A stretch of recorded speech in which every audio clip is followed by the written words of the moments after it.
Okay, so I may have been stupid and forgot to unmute my mic. I forgot that for some reason, since the update with OBS where it fucked with stuff, it also, I think, fucked with my mic, so I needed to connect it to my deity mic. For some reason in doing that, though, it also did that for the mic settings in my non-gameplay screen, so my starting screen, break screen, and end code. So, because I don't feel like messing around with that, I've just muted my mic when it's time to use those cards. And I may have forgot to unmute it when I started the anyways. Is it a little... Oh, okay.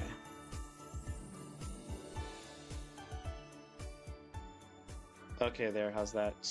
The Switch audio has been perfect for the longest time, and now it's not. Maybe just say Unite in particular is loud. I don't know. How's that?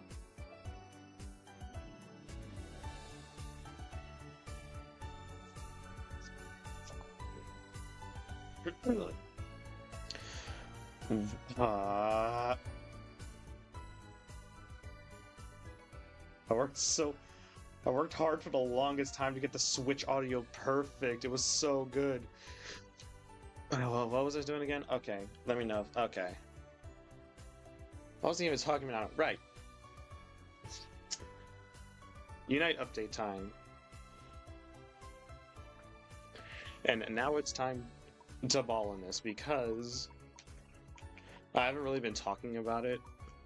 Just because, like, it's just like a personal thing and it's not really a big deal, so I was just going through it. But today was the last day of finals for this semester in my classes. I took it earlier, got it done really early because it was just multiple choice. Went home, ate, and now I should be all done. So there should be no more issues for a little bit in terms of like stuff piling up, and that might cause me to take a break, or it just might get a little hectic juggling the two. That's all done now. And what better way to celebrate than by playing Unite? You know, I'm in such a good mood. Let's ruin it. And I wanted to do Unite for today for a couple reasons. One, well, for a few, actually many reasons, but mainly, one, there's not going to be a better time to cover this stuff for a while because of how my streaming schedule is going to be coming this Friday. Because I kind of forgot about the part where the Scarlet and Violet DLC is coming out literally in a few hours for me. I believe it's supposed to be December 14th.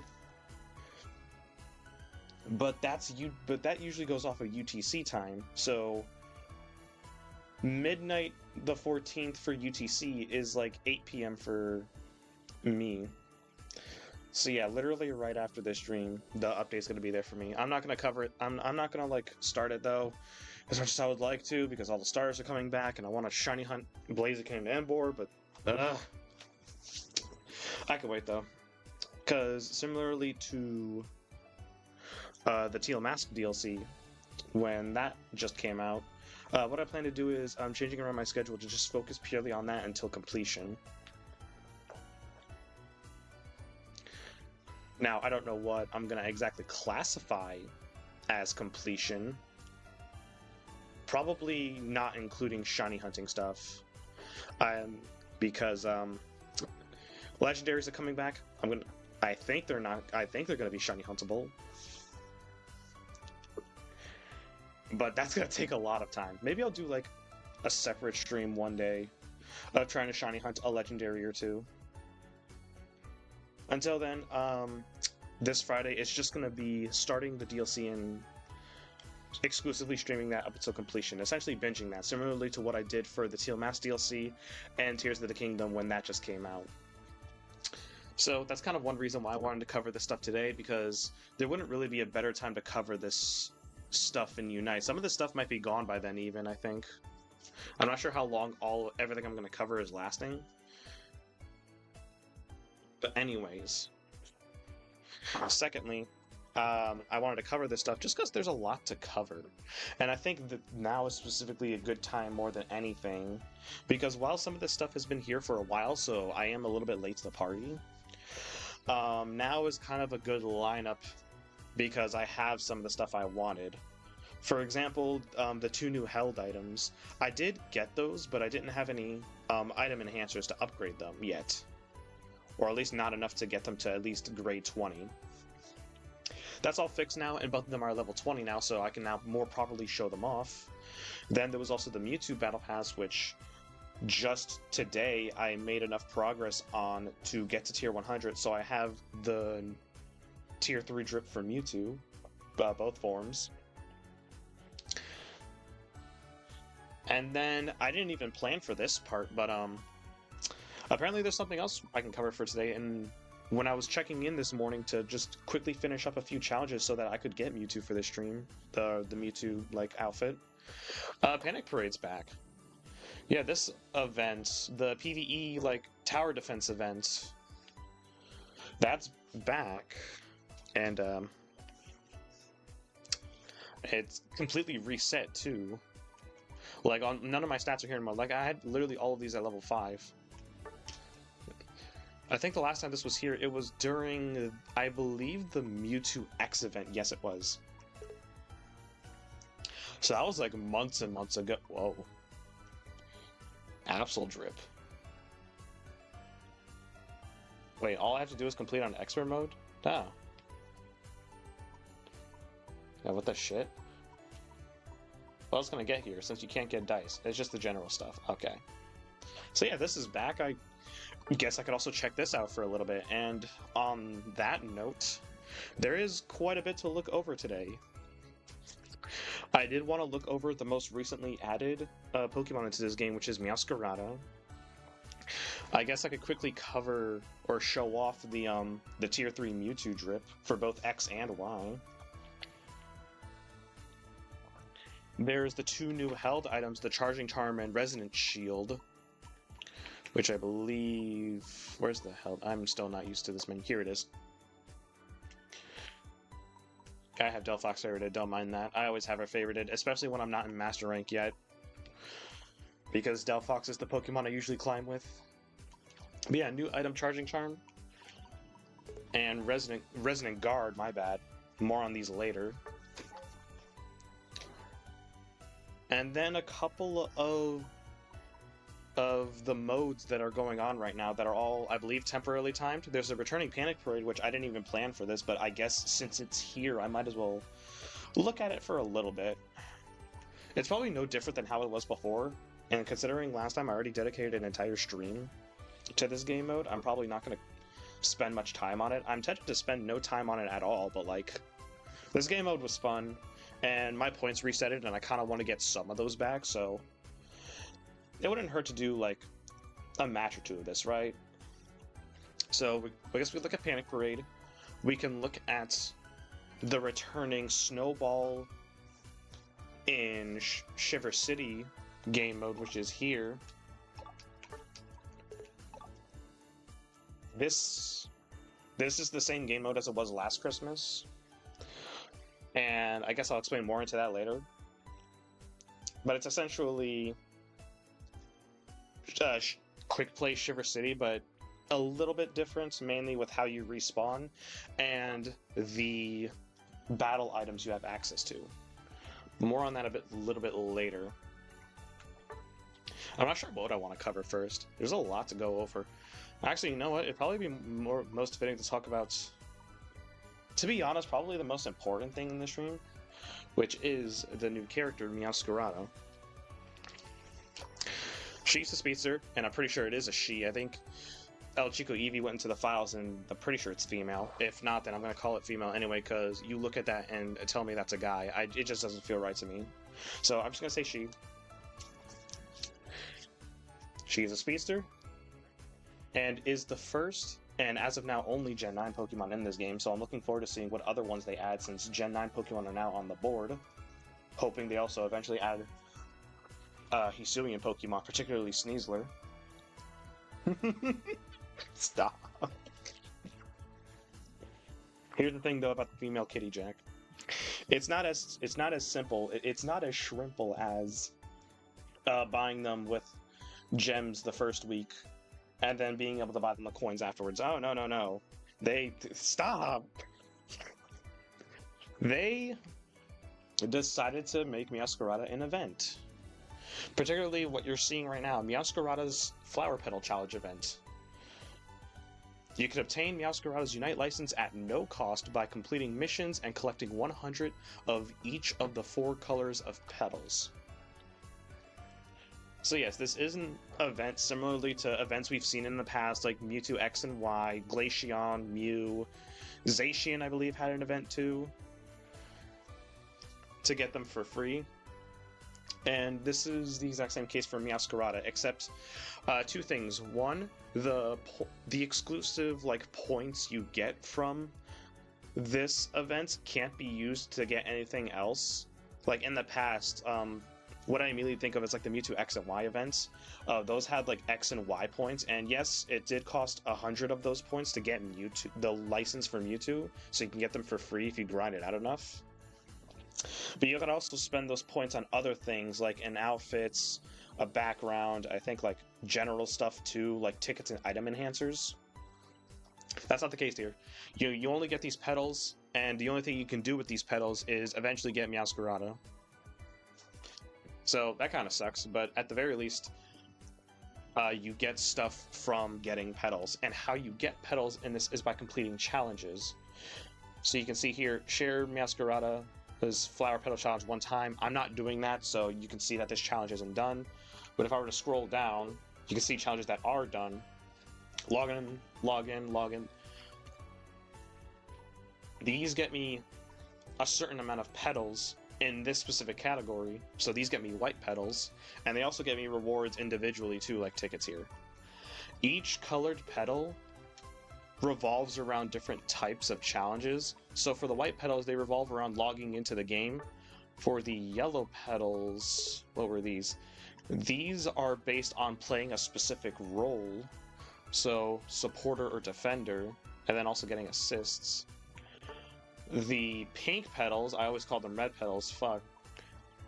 These are also based on playing a specific role, but these are more like offensive roles. So these are the more defensive roles of supporter and defender. These are more all-rounder, attacker, speedster. And then also defeat Rayquaza or Zapdos, don't worry about that. Blue petals, what were these? I think these are just other like miscellaneous challenges you could do, like playing Meowscarada in the training arena, which I'm going to show off Meowscarada in the training arena in a second. But before I do that, I need to complain, because I enjoy doing that when it comes to Pokemon Unite. So here's the thing. You may notice my petal count is a little bit lacking. I only have 30 of each and 35 of the white. I could get 40, but I'm not doing that. But God forbid my social media know I play Unite. I'm kidding, but I'm not sharing this. I don't care. So I'm a little lacking in the petal department. Here's the thing. You can only get petals 2 ways. 1, by completing these specific challenges, or 2, if you press the X button on, as you can see on the bottom right, or you can just see the bottom right icon in general, so you can either press that or press the X button. I'm pressing X. You can buy them. It costs 3 Aeos gems for I believe a single petal. I think so. Is that the case? I have no idea. Let's find out. So let's go to 0 for each. It's faster if I use the stick. But yes, you can also, of course, because they always do this for events, you can also just buy your way to getting the Pokemon faster. Which to me was a red flag. Well, it's always a red flag. But to me it was a particular red flag because normally when they do this, it's usually for a Pokemon that's very strong, usually borderline overpowered, like Mewtwo, Zacian, Mew at the time. Glaceon's been on and off, but nowadays she's very strong. If there's an event to get that Pokemon for free, they want that Pokemon to be very, very strong to encourage you to do this, and I think that is very scummy and slimy. Especially because in order to, if you did want to drop the money to get this Pokemon faster, you'd be dropping more money than usual. I believe $20, given the fact that they cost around, usually roughly a little over 1,000 Aeos gems to do these kinds of things, and that's usually translates to 100 real dollars. Not 100. Oh, not 100. I don't know. My brain farted. Around 20 like real dollars. Dear God. So, yes, you can buy your way to getting Meowscarada immediately too. Something that rose a red flag for me because I was worried she was going to be super busted then. But apparently she was very bad to the point where they actually, shortly after released an emergency patch for Meowscarada. Something they rarely do unless a Pokemon is like super overperforming or super underperforming. So like examples being like Day 1 Sylveon, like very early days of Pokemon Unite when Hex Gengar was overpowered. Those were 2 like emergency nerfs. Comfey was an emergency buff because Comfey was underperforming. Mewtwo X was an emergency nerf because it was way too overtuned. And that was honestly the worst example in my opinion. Day 1 Mewtwo X literally haunts my dreams. I'm not kidding. And Meowscarada is another case of an emergency patch. In this case, an emergency buff because Meowscarada was grossly underperforming. I believe it's because Meowscarada doesn't really have like burst damage compared to other speedsters. And considering she's very frail, it felt like Meowscarada was struggling a lot from what I was seeing. I didn't get the chance to play Meowscarada yet, because as you can clearly see, I don't have her yet. I don't have enough challenges done. But while we're on the topic of challenges, instead of talking about Meowscarada herself, let's talk about the challenges again, or talk about the event again. Here's a problem. So if you want to get Meowscarada for free, you gotta do challenges. Here's the problem though. I've done as much challenges as I could, at least for now. You can see missions unlock in 2 hours, and if I scroll down further, 7 days, 14 days. At the start of this event, if you wanted to legitimately unlock Meowscarada for free, and started working on that the day she came out, it would take you 19 days. I think 20 days actually, not if you include the hours count. It would take you 20 days to earn Meowscarada for free. Almost a whole month, which gives them perfectly amount of time to properly overtune and then undertune Meowscarada as needed when you're able to get her for free. As of now, they like buff the hell out of her, probably because they want you to spend money. And then they're probably going to nerf all that soon-ish, probably around the time she's going to be available for free people. Man, I love this game. So, even though I've been working towards getting Meowscarada for free, I can't do that, and I wouldn't be able to get her if I did this completely grind heavy. What was I trying to say? I wouldn't be able to do this if I try to do it completely free. So, since I want to show her off today, fuck it. I have the gems for it because I have the Unite membership, which gives you 40 free gems a day every single day, so that's like what, 1,000 something a month. So I do have those saved up. I always have that and save up gems for whatever I may want. I think the last thing I bought with those saved up gems was the punk style for Blaziken, I think. And now here, I'm just gonna say screw it and use them to get Meowscarada. There you go. Because fuck this event anyway, let's just do that. So, I think the first thing that would be appropriate to do is, let's look into Meowscarada. Okay, that's cool. Oh, look at all the flower petals. You can still obtain petals? Okay, no. Collect, okay. I might still do these challenges in the future anyway, just for the tickets, just because I'm working on getting the new items to grade 30, so, why not? But that's for later. Right now, we got the important thing, which is Meowscarada. Let's take a look at her in training mode, shall we? Go into Pokemon. It now says new because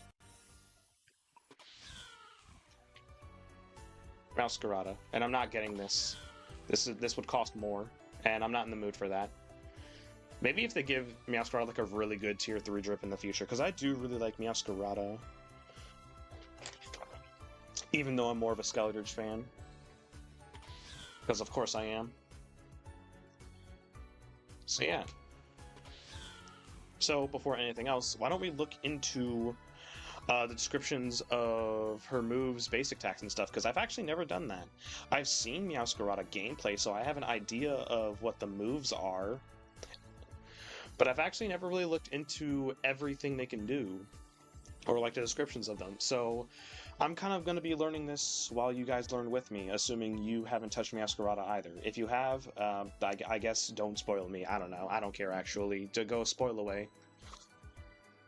But first, I'm going to favorite her, because probably going to be what I'm playing for most of the stream, or at least... I don't know, actually. Oh well, let's just look into it. Moveset 1, basic attack. Whenever a set amount of time passes, the next base attack becomes a boost attack. Okay, so it's one of the, I think she's a cat. Fuck. Okay, well that's one spoiler out of the way.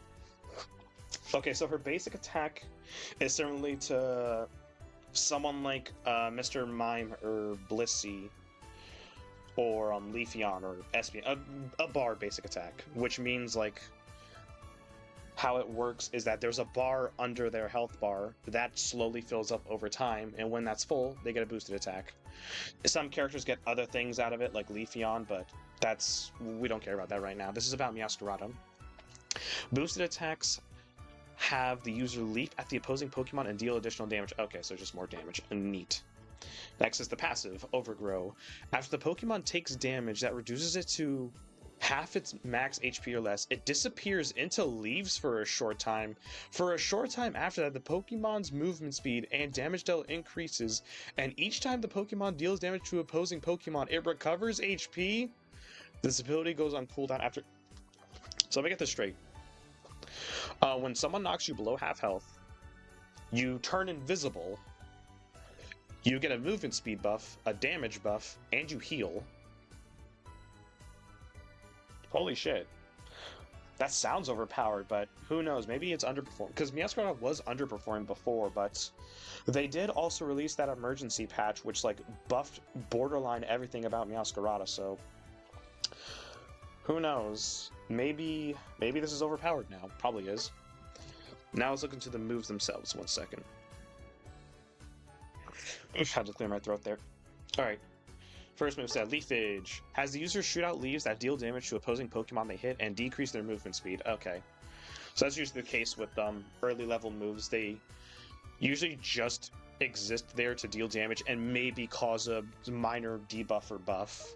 These don't matter as much. What matters is here. Upon reaching level 6, you can select one of these two moves, starting with Meowscarada's signature move, Flower Trick. Has the user attach a Flower Bomb to an opposing Pokemon, the Flower Bomb can be detonated at will if the move is used again. When it explodes, it deals damage based on the percentage of AP the opposing Pokemon has lost. If the user deals damage to an opposing Pokemon that has a Flower Bomb attached to it, the explosion's area of effect is increased and it deals increased damage. So what I'm hearing is that... Boston! So this is... This is very similar to Mewtwo's Future Sight, is what I'm getting at here, where you essentially tag them, and while they're tagged, you attack them. The more damage you deal, the more your tag explosion does. Okay, if the user knocks down an opposing Pokemon with this move, the move's cooldown is reset. Except you could reset it. Oh. Oh, I gotta see that. That sounds. So you can reset it similarly to Gengar's Dream Eater. Meaning if you can link back-to-back flower tricks, that's gonna sound busted. But again, I don't know if it is or isn't right now, because Meowscarada was apparently ass before. But I don't know how much they overtuned her after the patch. Anyways, upgrade. Increases the explosion's area of effect and increases the user's movement speed after the move is used. So it's just even further assuring that you get these resets when you get the plus. Alright, other move you can select, Night Slash. Has the user throw slashing waves with its claws, dealing damage and applying a mark to an opposing Pokemon the slash wave hits. The user's basic attacks have an increased crit rate on marked opposing Pokemon. While the user deals damage to marked opposing Pokemon with basic attacks, this user's move's cooldown is reduced and the user recover. Wait, what? Am I reading that right? So, hold on. You throw out slashes, deals damage, and it marks them. Have an increased crit rate traits on marked people. When the user deals damage to marked moves cooldowns. Okay. That is a lot. Holy shit. So, you threw out 3 slashing waves. If they hit someone, it deals damage to them, and it marks them. If you then go to basic attack a marked person, you have an increased critical hit rate on them with your basic attacks. Your move's cooldown is reduced, and you recover HP.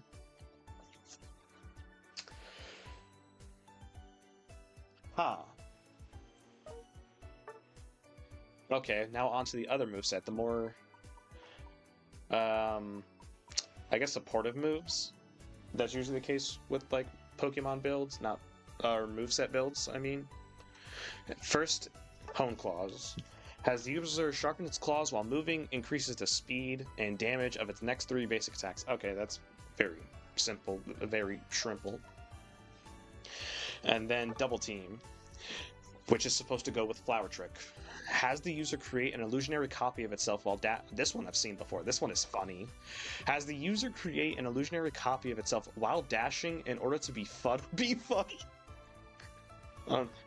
Opposing Pokemon. If this move is used again, the user swaps places with the illusionary copy.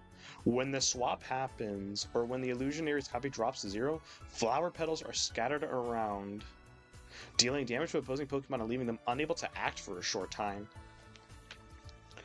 So, I'm a little confused on what this ending part means, and I'll read that again in a second, but essentially, you summon a Shadow Clone Jutsu of yourself. As far as the enemy team is concerned, these look the exact same, so when a clone is running at an enemy, it looks exactly the same as you do. So for all they know, an actual Meowscarada is running at them right now. It travels in the opposite direction of you, and what you can do is you can either let them damage the clone and let its HP reach 0 and cause the flower petal explosion, or you can swap places with it by pressing the button again.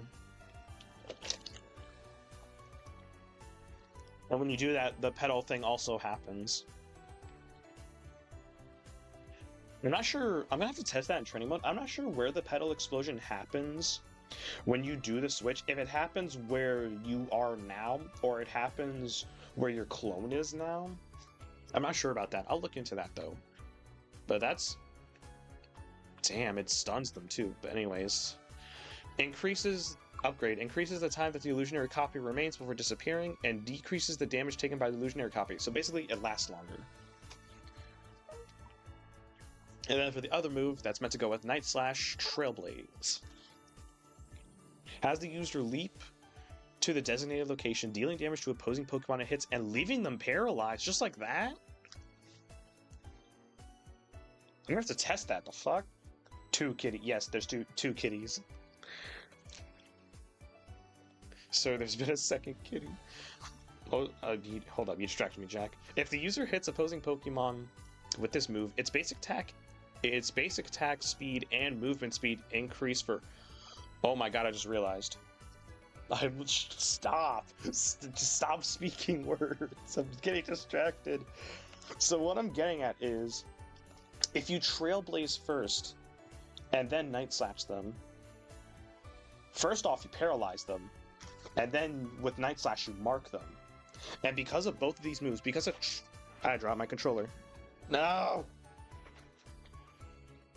Go back. I'm sorry, drop my controller and it hit... Okay. Back to what I was reading. There we go. So you Trailblaze them, and then you mark them with Night Slash. And then you start basic attacking them. Your basic attack speed is increased because of Trailblaze. You have a higher critical hit rate on those sped up basic attacks because of Night Slash. And they heal you. And they reduce the cooldowns of... Is it both of your moves or just Night Slash? This move... Sorry, one sec.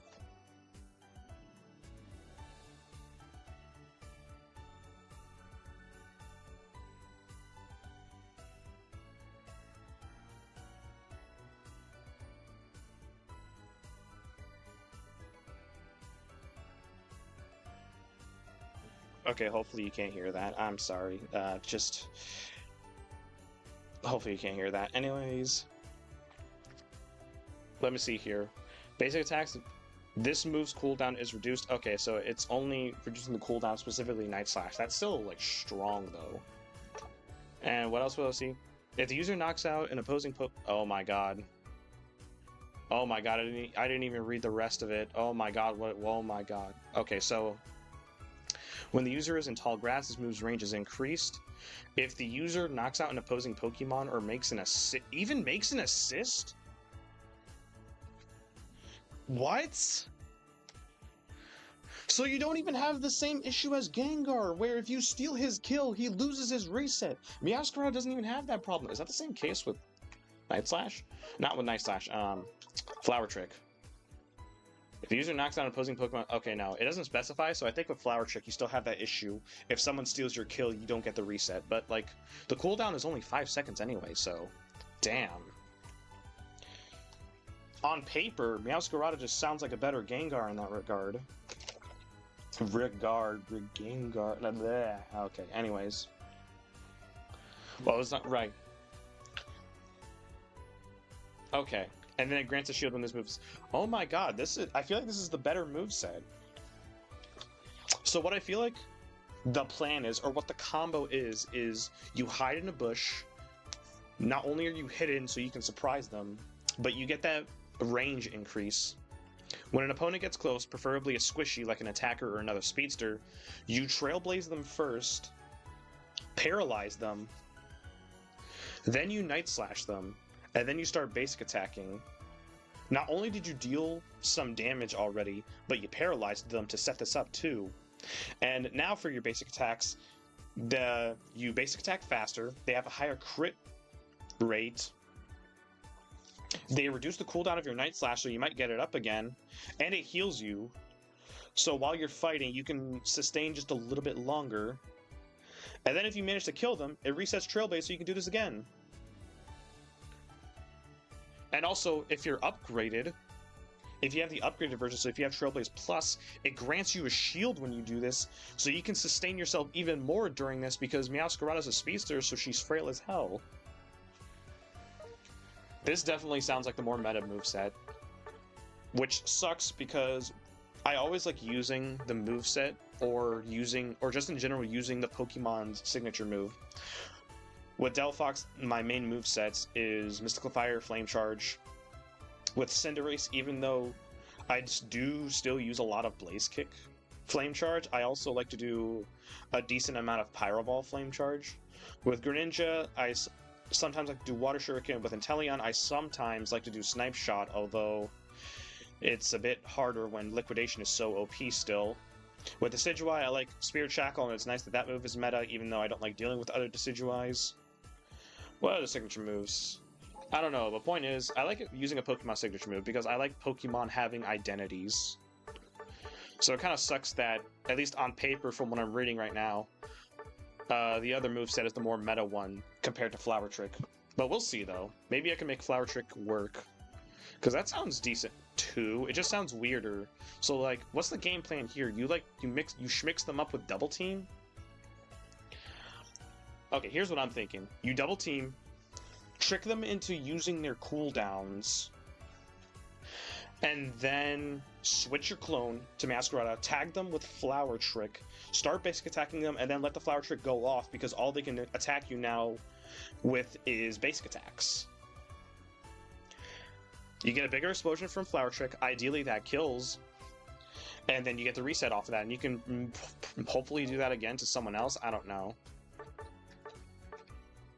That sounds like the game plan to me. I don't know how I feel about that. We'll see, though. And then lastly, Unite move, Floral Flourish. Has the user move instantly to a designated location, creating a whirlwind of flowers around itself that continuously deal damage to opposing Pokemon. While using this move, the user cannot use other attacks, and the move can be cancelled if it is used again. So basically, you do a little hop, you create a big circle of fuck you. You can be CC'd out of it, I've seen that happen, so be careful with that. You can be stunned out of it and stuff like that. You can also cancel it yourself if no one's in the circle or something. And I believe it's like 12 ticks of damage total. We'll look into it more in training mode, but that is all of Meowscarada's stuff. All in all, it sounds very, like, schmixy and kind of fun. Kind of busted, too, to be honest, with how much sustainability Meowscarada can get with the second moveset here. And how much extra damage she can get, and also the resetting she can do with Trailblaze and Flower Trick. Wait, you could run both of those moves. Imagine a double reset moveset. I might try that, actually. I might cross-path Meowscarada. That might actually be a better moveset than Double Team. Wait. This is stupid! I just thought about it. Trailblaze might be a better move for Flower Trick than Double Team, the move that's supposed to be what that move is. Because what you can do is the same strategy with Night Slash, where you hide in a bush so you get that extra range up, you surprise them, you paralyze them, and then you tag them with Flower Trick. Now your movement speed is increased, and you have a shield from Trailblaze, so you can last a little bit longer while you're dealing damage to them. Set off the Flower Trick, that explosion kills them, and then you get a reset on both moves. So, even in a team fight where there's multiple people, if you can get that kill off without dying too soon yourself, you can immediately do that to someone else. Paralyze them with Trailblaze, tag with Flower Trick, basic attack, kill them with Flower Trick. You get both of your moves back immediately because both of these moves reset if someone's killed. And then immediately paralyze and tag someone else and do that again. That might actually be the best moveset. Flower Trick, Trailblaze? We're cooking with thoughts, but anyways. What was I doing? Alright, now that we read all this, let's look at Meowscarada in training mode. You're already in a lobby? Fuck. I want to look at this stuff in training mode to see what it looks like. So now we leave that. And now we can go to the practice area. We're not going to worry about held items for now. I'll do those in a little bit. What build I have in mind for Meowscarada. We'll just stick to what we have for now, and... Well, I guess since you're just letting me use it... Oh, that does look very pretty. I do really like Meowscarada. Even with my very, very heavy fire-type bias, I gotta admit when another starter looks nice, and I do find Meowscarada nice, especially her signature move, Flower Trick. Because she does a little funny dance and then puts a pipe bomb above your head. Anyways. Spriggy. So this is Sprigatito. You ideally start with Leafage and then you... Yeah. And then you can see the bar for basic attacks below. Once you hit level 3, I'm assuming that's when you get access to your second move. Oh. Oh. Yeah, okay. Yeah, it's a pretty decent early level combo. Like, just like... At least it seems kind of decent. It wouldn't be too bad. But this is assuming you're laning with Meowscarada, which I'm assuming you're not going to do, because usually with speedsters you jungle with them, which is where I'm at right now. Only exceptions I could think of, or would you I'm sorry, I got stupid. The only exceptions I could think of that you would even try to lane with are Leafeon. Yeah, that's about it. I mean, I've seen people do it with Talonflame and Gengar, but ideally you wouldn't do it with Talonflame or Gengar. Talonflame isn't too bad because they get access to, because Acrobatics at level 1 or 3, and Acrobatics is actually a pretty good early game move that does a decent amount of damage. Gengar though, no, not really. Don't lane with Gengar. I don't know why people do that. But anyways, I'm getting off topic. So level 4 now, we've evolved into Floragato. We don't have any new moves yet. We get our first one at level 6. Okay. This is interesting to know. So she has the same level progression as Delphox. Where how that works is you get your first evolution at level 4, but nothing else. So you evolve once at level 4, and then you evolve again at level 6, and that's when you get your first move when you fully evolve. So a single jungle rotation can't get you a full evolution or your first move like other speedsters or other junglers in general, because you get your first move at level 6. Your first jungle rotation gets you at level 5 at most. You can't get any more than that. So you have to fight as Floragato for a little bit. But assuming you can hopefully do that, you reach level 6 and you get access to your first move. I'm gonna look at Flower Trick. Hey, look it up. You know, let me test it on Meows. Let me test it on Eldegoss. You know what? Come here. Come here. Tag them. They have some decent range. What does this do with all that damage? Oh, that's... I think that's all right. Can I reset it on Wilds? No, I cannot. But that did get me to level 7 with, yeah, it's literally the exact same level progression as Delphox. You evolve once at level 4, you evolve a second time and get your final evolution at level 6. Along with that, at level 6, you get your first move, and then at level 7, you get your second move. And they did the exact same progression for 2 of the most fur-bait Pokemon in this game. What did they mean by this? So I have both of my moves. Oh wait, I picked Double Team, fuck. But anyways, yeah, this is the range for Flower Trick, and then this is the range for Double Team. And if I do that, it just sends that clone out. They didn't deal enough damage to it, I don't think. What happens if I switch it? Let me see. What?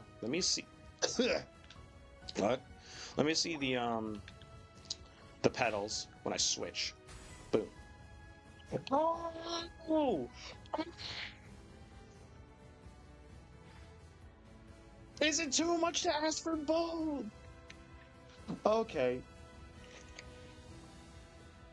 So I was wondering if the pedal explosion that they described, when either your clone takes enough damage and its HP reaches 0, or when you do a switch. I was wondering if which did it happen to, or where did it happen? The answer is both. If you do a switch, both sides explode. So you saw explosions happen on both ends.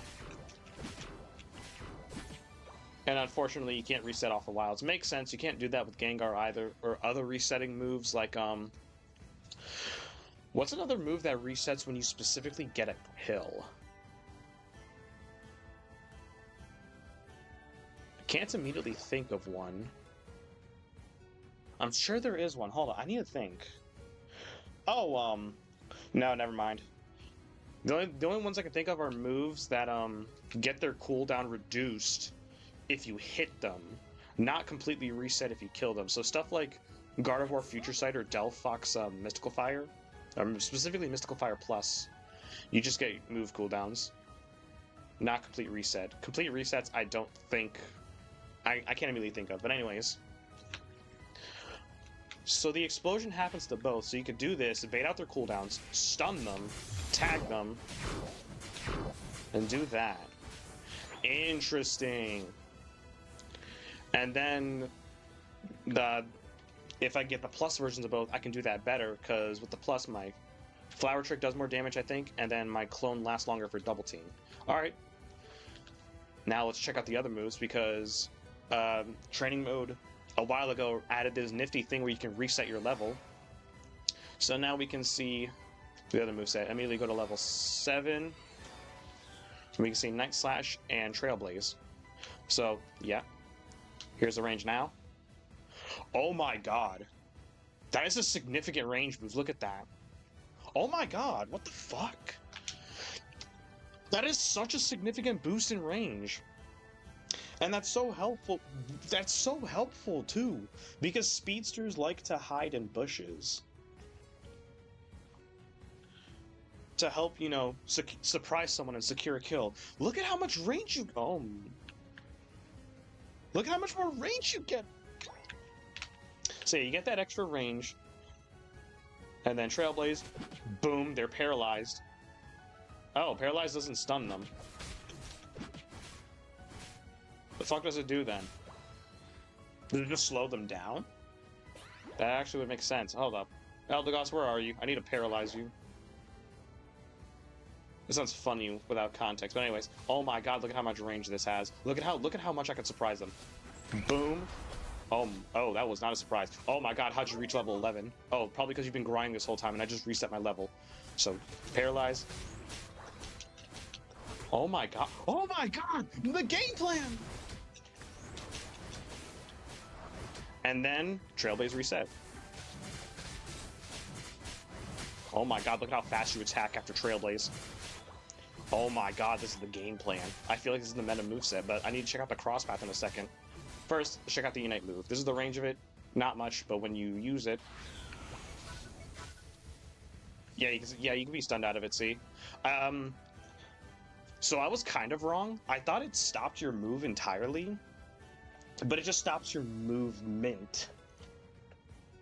So if you get CC during your Unite move, I think it doesn't stop the move itself, so you still have that big circle of fuck you. So you still have the move out, but Meowscarada doesn't walk forward anymore, and you can't move after that. So let me go into practice options, get rid of move cooldowns. So yeah, this is the full thing. Can keep moving. I wonder if I can wait. Can I E button during it? Oh my god, I can. That's gonna create some plays. I can call it now. You can just like and use that to like snipe an objective or something. I can see this happening. Okay, so it looks like E button's gonna be the meta battle item. Okay, so yeah, she didn't stop the move itself, but she just stopped my movement. Oh yeah, let me get rid of Quasar real quick. With only my Unite move. I like this a lot. People have been really enjoying the like little walk sheet. Look at that. Look at that. Look at the little walk.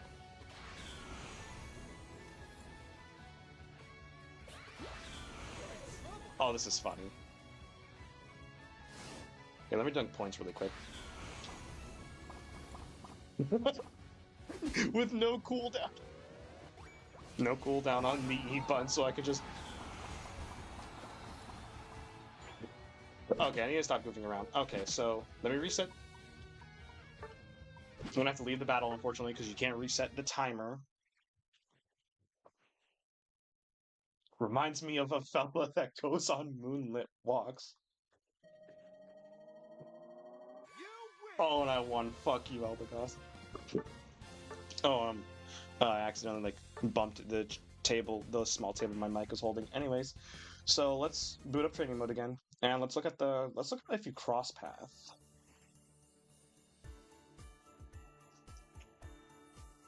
Because I'm curious about that. I really, really think that Flower Trick Trailblaze.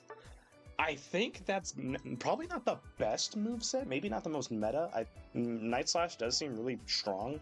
You saw how fast I was basic attacking back there, and keep in mind, those basic attacks have an increased crit rate and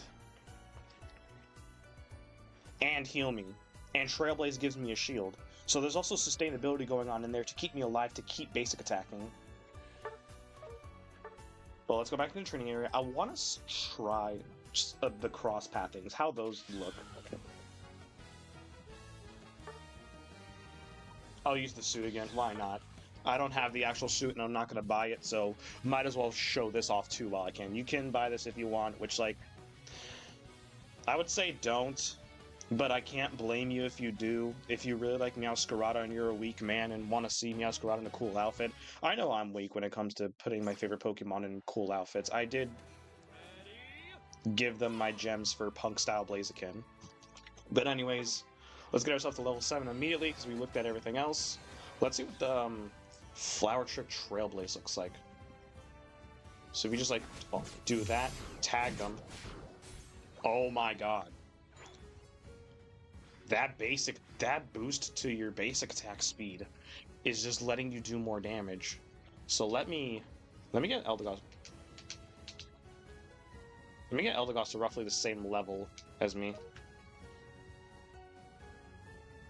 And if I ever find them, I need to see how this looks on them. You need to find Eldegoss, though. Oh, there you go. How much does it... 7 and 5 seconds if I don't get any resets. That's not too bad. So yeah, I can just hide in here. This is like so much range. So I can like hide in here, surprise them, tag them. How did you get level 9? What the fuck? Okay, so we wait for that. I have no idea how they got level 9 immediately. Did I level them up too fast? Or let them get this dunk. Tag.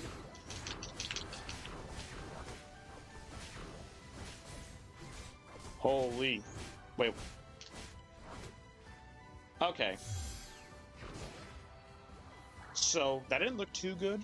Step 1, hide your beans. Okay, so we have to step 1, hide our beans. That didn't look too good, but keep in mind, for some reason, Eldegoss is like 3 levels higher than me. And also, it's a supporter. Supporters are one of the, like, healthier builds. So they're like the second, if not the hardest role to kill. Tanks are usually the hardest to kill, but maybe it depends on the supporter and the tank if they're underperforming. So keep in mind, we're doing that to a supporter. That's pretty good. Actually, let me leave this. Let me see how that combo looks on someone you would more ideally do that combo on. So like an attacker or another speedster, maybe even an all-rounder. I usually avoid those though, unless I have a good level lead on them and I can like outplay them or something. Ideally though, you want to go for the squishies as a speedster, so you want to go for attackers or speedsters, preferably whichever one is more important, or whichever one you can kill actually. Never mind what I said before that. So let me see how this looks on a speedster or on an attacker. So let's assume I select Meowscarada. Let's assume I'm stupid and don't switch my training partner out like that. Alright, let's just ignore that. But anyways, what else was I gonna say? Oh, right. While I'm looking at the cross paths, I guess I will take a look at the other one, which is Night Slash Double Team. I don't think that's gonna be good. That just sounds like it just sounds so mid, but I'll just look at it for the sake of looking at it, just for funnies.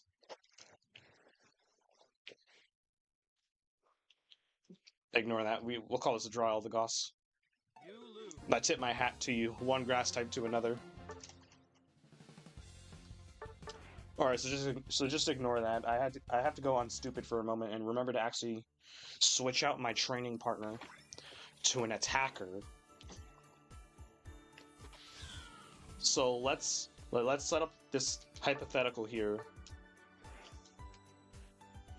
of we're in a ranked match. I pick Meowscarada. I'm allowed to jungle because my once in a blue moon my team is nice to me. And the enemy decides to go Dragapult because they're busted right now. So let's do it against Dragapult because we're probably gonna find a lot of those if I play ranked right now.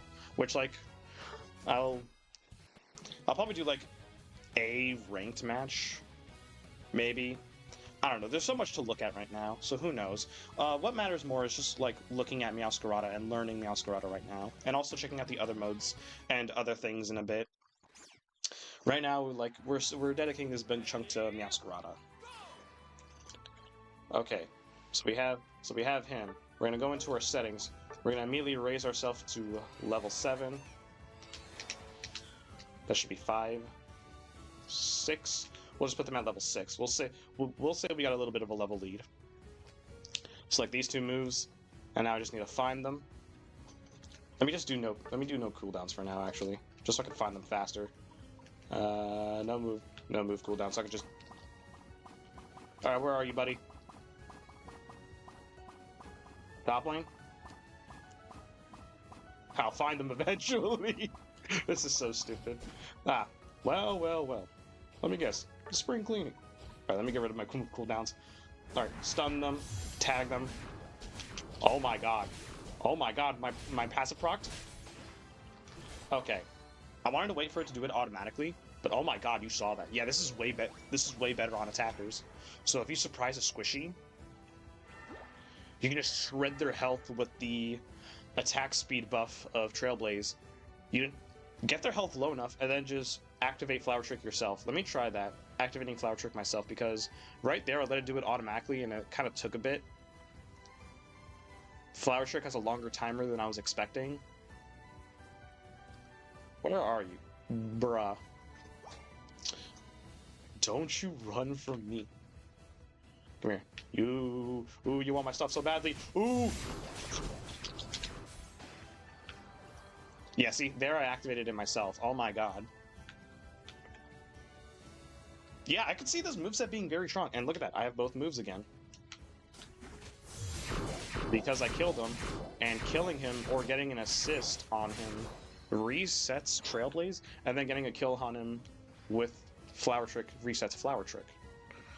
So by doing that combo, I can just reset both moves. I wish I could set it up to have 2 training partners to see if I can like chain these, or how good it looks to chain them, similarly to chaining Dream Eaters with Gengar. Also, where is he?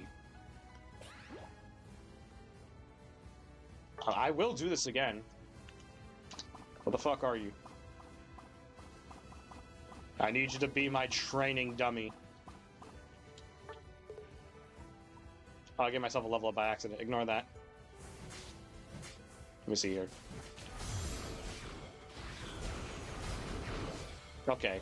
I can't activate Flower Trick during that. That's kind of funny. I just wanted to combo with my Unite move. Yeah, that looks good.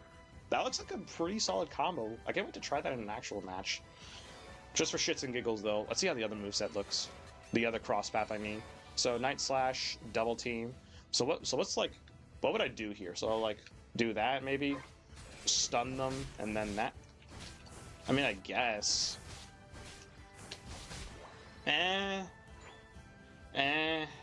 Without the attack speed buff from Trailblaze, not to mention you don't get a shield from Trailblaze Plus anymore, that just feels mid to me.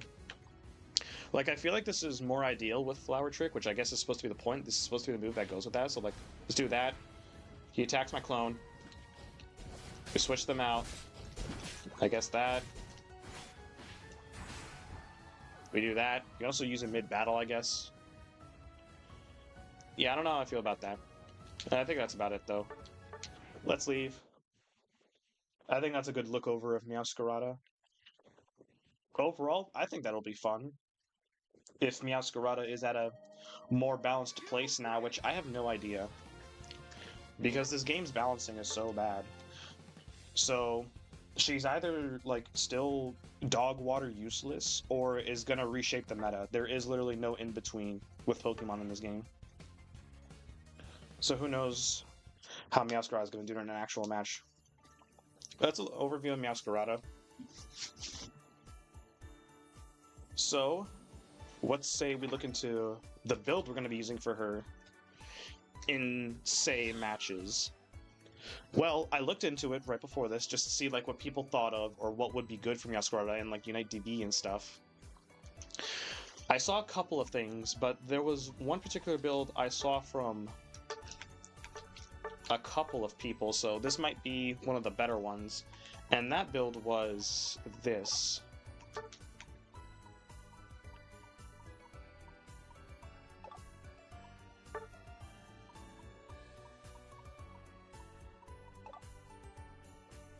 This. Razor Claw, Charging Charm, one of the new items, and then Attack Rate. Now that I'm thinking about this, I'm not sure how I feel about this. This would be good. I could see this being good on the double resetting. Actually, maybe this would just be good on Trailblaze in general.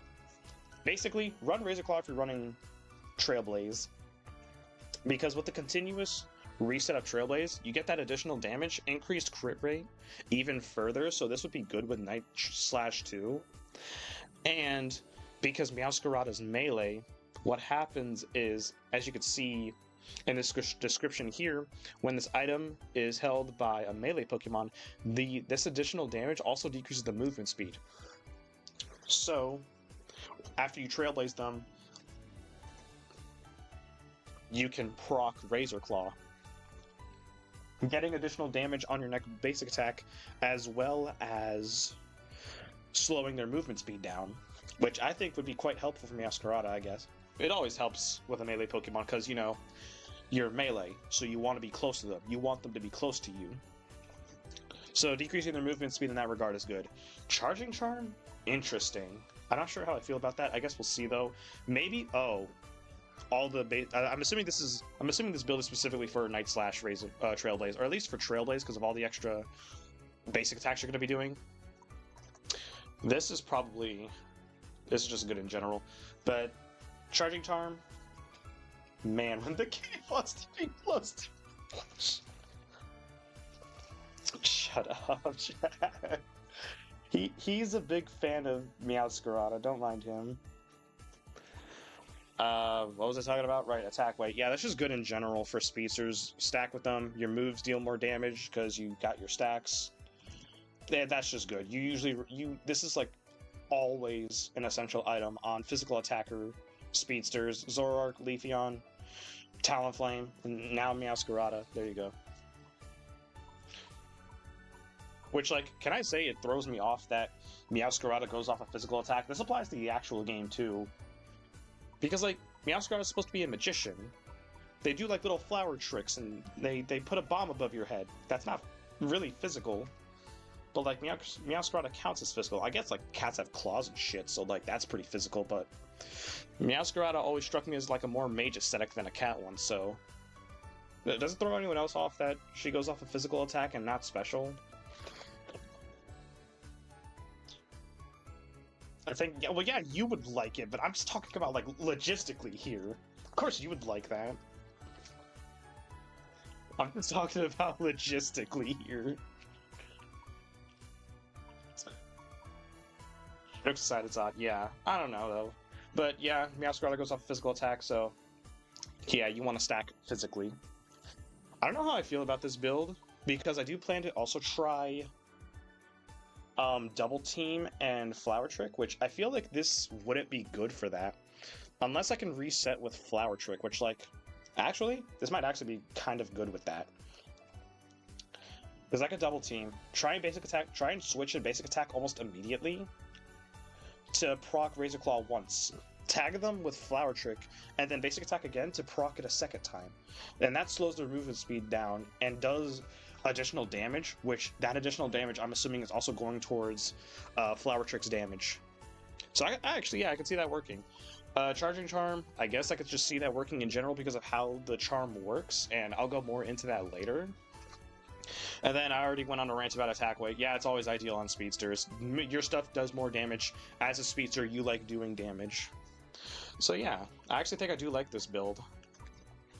The only thing I would think of that I would also try is...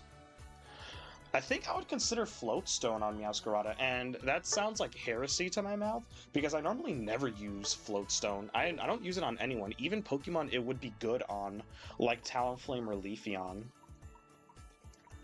Because I just don't like the effect of it, like, only proccing when you're outside of combat, because I like to be in combat a lot. But speedsters have to time their combat, so it's a bit better there. I can see this also working in Meowscarada's favor.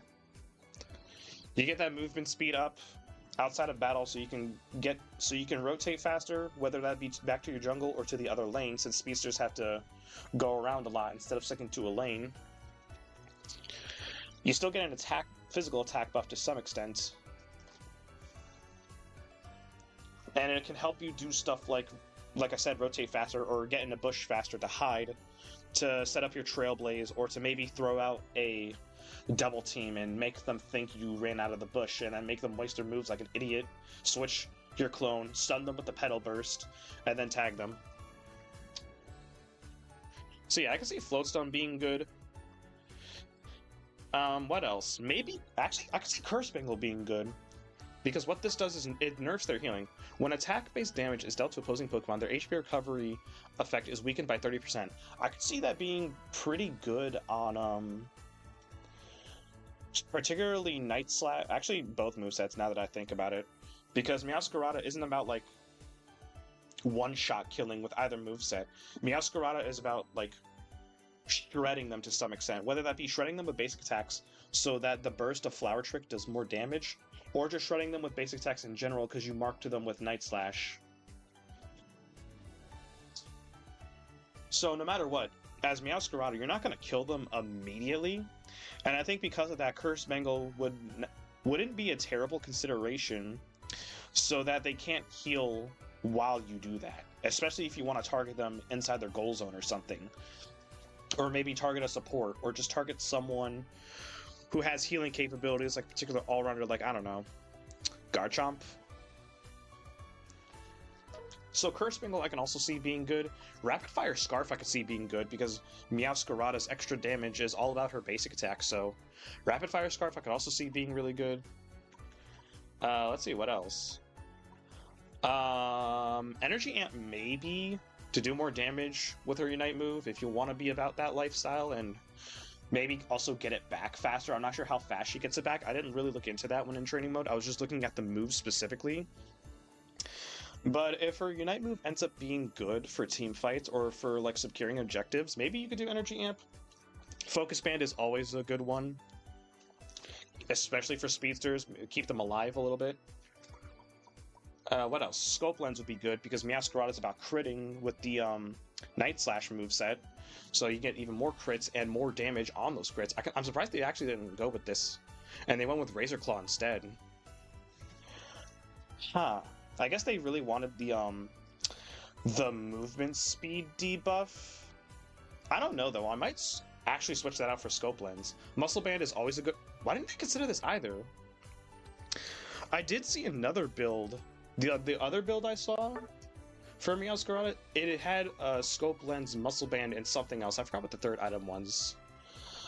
But yeah, these are good items to have, because Meowscarada has a lot of basic attacking, so more basic attack speed, more percentage damage on those basic attacks because of how Muscle Band works. When basic attacks hit, the damage is increased by 3% of the opposing Pokemon's remaining HP, and then Scope Lens just gets you more critting. Huh. I feel like this would also be a good build on Meowscarada, so probably do, like... So, maybe Meowscarada's a little bit flexible, so maybe instead of these three, you could do something like, Scope Lens, Muscle Band... Yeah, maybe Bangle? Like Bangle or Floatstone? I could see that being a good build on Meowscarada, too. I might actually consider trying that today. What else would be good? I think it's about it. Yeah, that's about it. So, this is the moveset I'm going to be rocking. This seems to be the moveset people are preferring right now from what I'm seeing, but I haven't seen much, so who knows. Other good ideas you could try: Muscle Band, Scope Lens, Focus Bend, maybe Energy Amp, and then Rapid Fire Scarf and Bangle. Rapid Fire, maybe you could do like Scope Lens, Muscle Band, Rapid Fire. That actually sounds really good, especially if you can get Rapid Fire to proc during your basic attack shredding after you tag them with Night Slash. I'm thinking up a lot of stuff though, instead of actually like showing things. So let's like actually get into like playing some stuff. So what should we look at first? Or how should we go about looking at Meowscarada? Are we thinking Panic Parade? Oh, I didn't mention, another thing I wanted to look at is if you go into Standard Battle, there's this going on right now, Solo Challenge. And what this is it's the Master Trainer event, or whatever it was called before. Basically, you fight these 5 trainers represented by certain Pokemon. So Leon, who uses Charizard, Karina, who uses Lucario, Cynthia, who uses Garchomp, Raihan, who uses Duraludon, and then Green, who uses Blastoise. Depending on your difficulty, you can fight one of them, 3 of them, or all 5 of them. And certain events came around where if you did this event, you could earn points towards getting like stuff like a nice background, maybe an outfit of the particular trainer it was focused on at the time, like Leon or Cynthia, or just general stuff like tickets or item enhancers. That's actually how me participating in those events is how I got my perfect Unite trainer card. This right here. This right here was possible because I did the Leon event, saw the Charizard background, and I wanted it so badly. So I used the points I got from that event. Well, I got other things too, but like one of the things I did get was a very beautiful Charizard background. And this right here, this is my magnum opus of like my Unite trainer cards. I have not changed this since because it's actually just so perfect for me. I have yet to change it, and I haven't changed this in like what, months, probably over almost a year now. Because I mean, just look at it. Look at how perfect it is. We have the Charizard background. We have the Delphox sticker from when Delphox came out. A Fuecoco sticker. Because for some reason you can't. There's 2 kinds of stickers. There's Pokemon stickers of Pokemon that are actually in this game right here. So you get the stickers of Pokemon actually in this game, and they're actual like render poses and stuff. But for some reason you can't have more than 1. However, with normal stickers in here you can, and that's where Fuecoco is. Oh my god, Zorua! Since when did I have a Zorua sticker? Well, that's nice.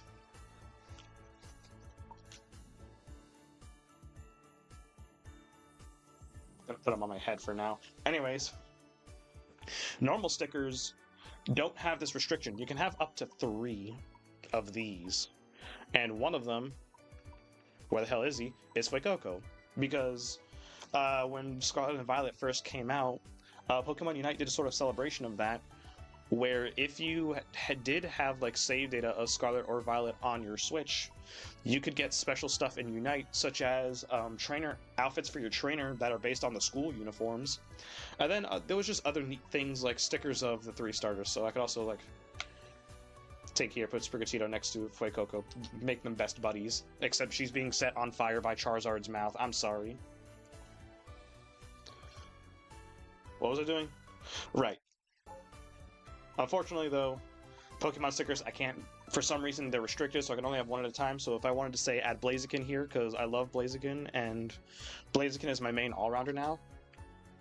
Yeah, see, Delphox is gone. Let's put Blaziken over my face, hide my shame. Yeah, I don't know why, that's so stupid. I really want to add multiple Pokemon stickers here. I can add multiple fire types. I could have like Delphox here, Blazing here, probably Talonflame because he's a different role, or Cinderace because then I could have a trio of my 3 favorite starters, and then Charizard there, who's my 4th favorite. Oh well. Let me discard my changes, keep this perfect. So yeah, because of that limitation though, I did the best I could here.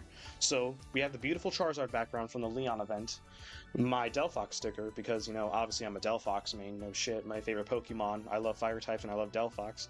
Fuecoco sticker because it's separate, and I can have them there. The frame around the Charizard and around like the card in general is the sacred frame, and this was from the Delphox Paddle Bass. which I forgot which season it was. It was a while ago, but Delphox did get a battle pass, and this is where the frame is from. So I have this as well. There's not really a fire specific frame, so at least I don't think so. Lechonk.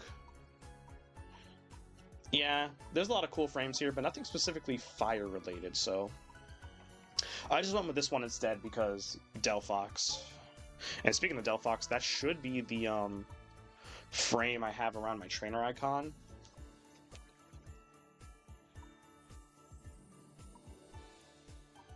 And then, what else? All right, my outfit. I don't have that outfit on right now, but that outfit you see right there is a culmination of various outfits that are based on the fire types in this game. So we have the fire type. No, I mean, wait, what? Yes, we do have the fire type. We have a lot of fire types right now. Sorry, I went stupid for a sec. So we have the Charizard hat. We have the Cinderace hoodie. You can't see my hands because they're holding Fuecoco and Delphox, but I'm currently wearing Delphox gloves. I have the Delphox backpack with the books.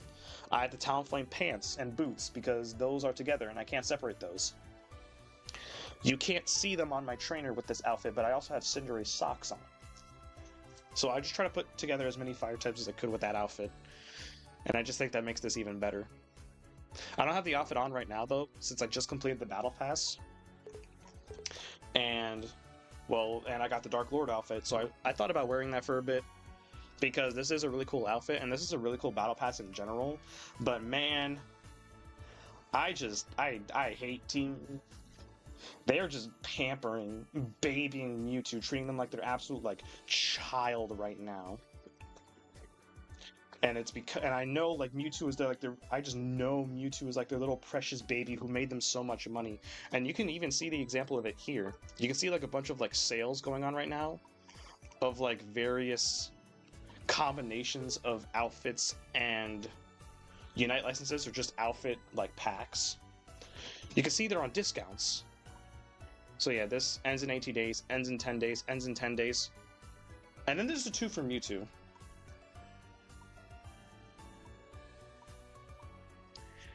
At first, I made a joke about this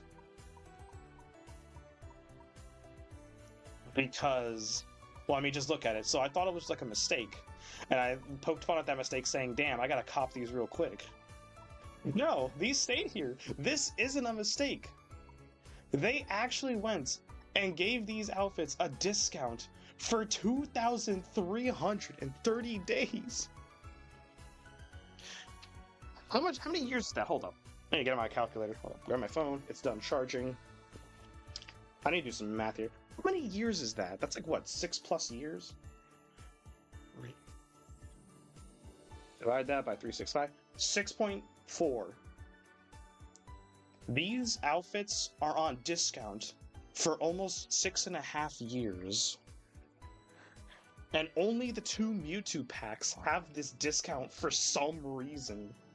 They really want to make sure you spend more money on Mewtwo, which I'm not sure what the point of that is, because you just made this most recent Battle Pass Mewtwo. This isn't very long after Mewtwo's release. Like, since then, we've only gotten 3 Pokemon, like Blaziken, Mimikyu, and Meowscarada. It's only been like 3 Pokemon since Mewtwo, so that's only been like a few months. And already, Mewtwo has a battle pass dedicated to them. Meanwhile, other Pokemon, like Garchomp, or literally name any supporter, are starving right now. Even though they've been in the game since day one. Some Pokemon like Garchomp and Wigglytuff don't have any tier 3 whatsoever. Even though they've been in this game since day one.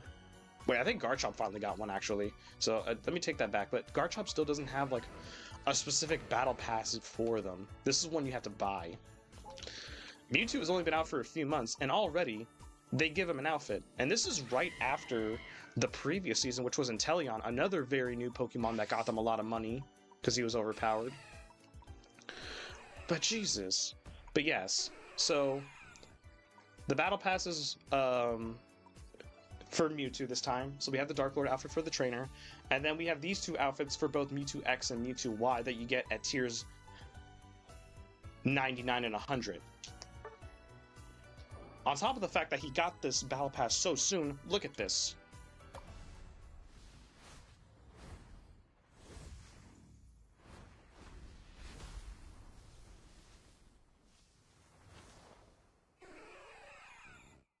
Is that not one of the coolest fucking animations you've ever seen? And Mewtwo gets that. Mewtwo is the one they do that for. I'm telling you, they just pamper him. And also, he has an EX license now. I forgot to mention that. Something else they did with this game at the exact same time as Meowscarada's release is finally released the idea of EX licenses, which are basically legendaries. The only Pokemon that have this license right now are both forms of Mewtwo and Zacian, so only 3 EX licenses right now. As of right now, the limitations on these EX licenses are that you can't have more than one on your team. I think they added that restriction, I'm hoping so. It was specified somewhere before this happened. And in next season, season 17, I believe they're banning EX licenses from ranked. So I can't wait to see how that is, but yeah. So yeah, we got that for Mewtwo X, and we also have it for Y.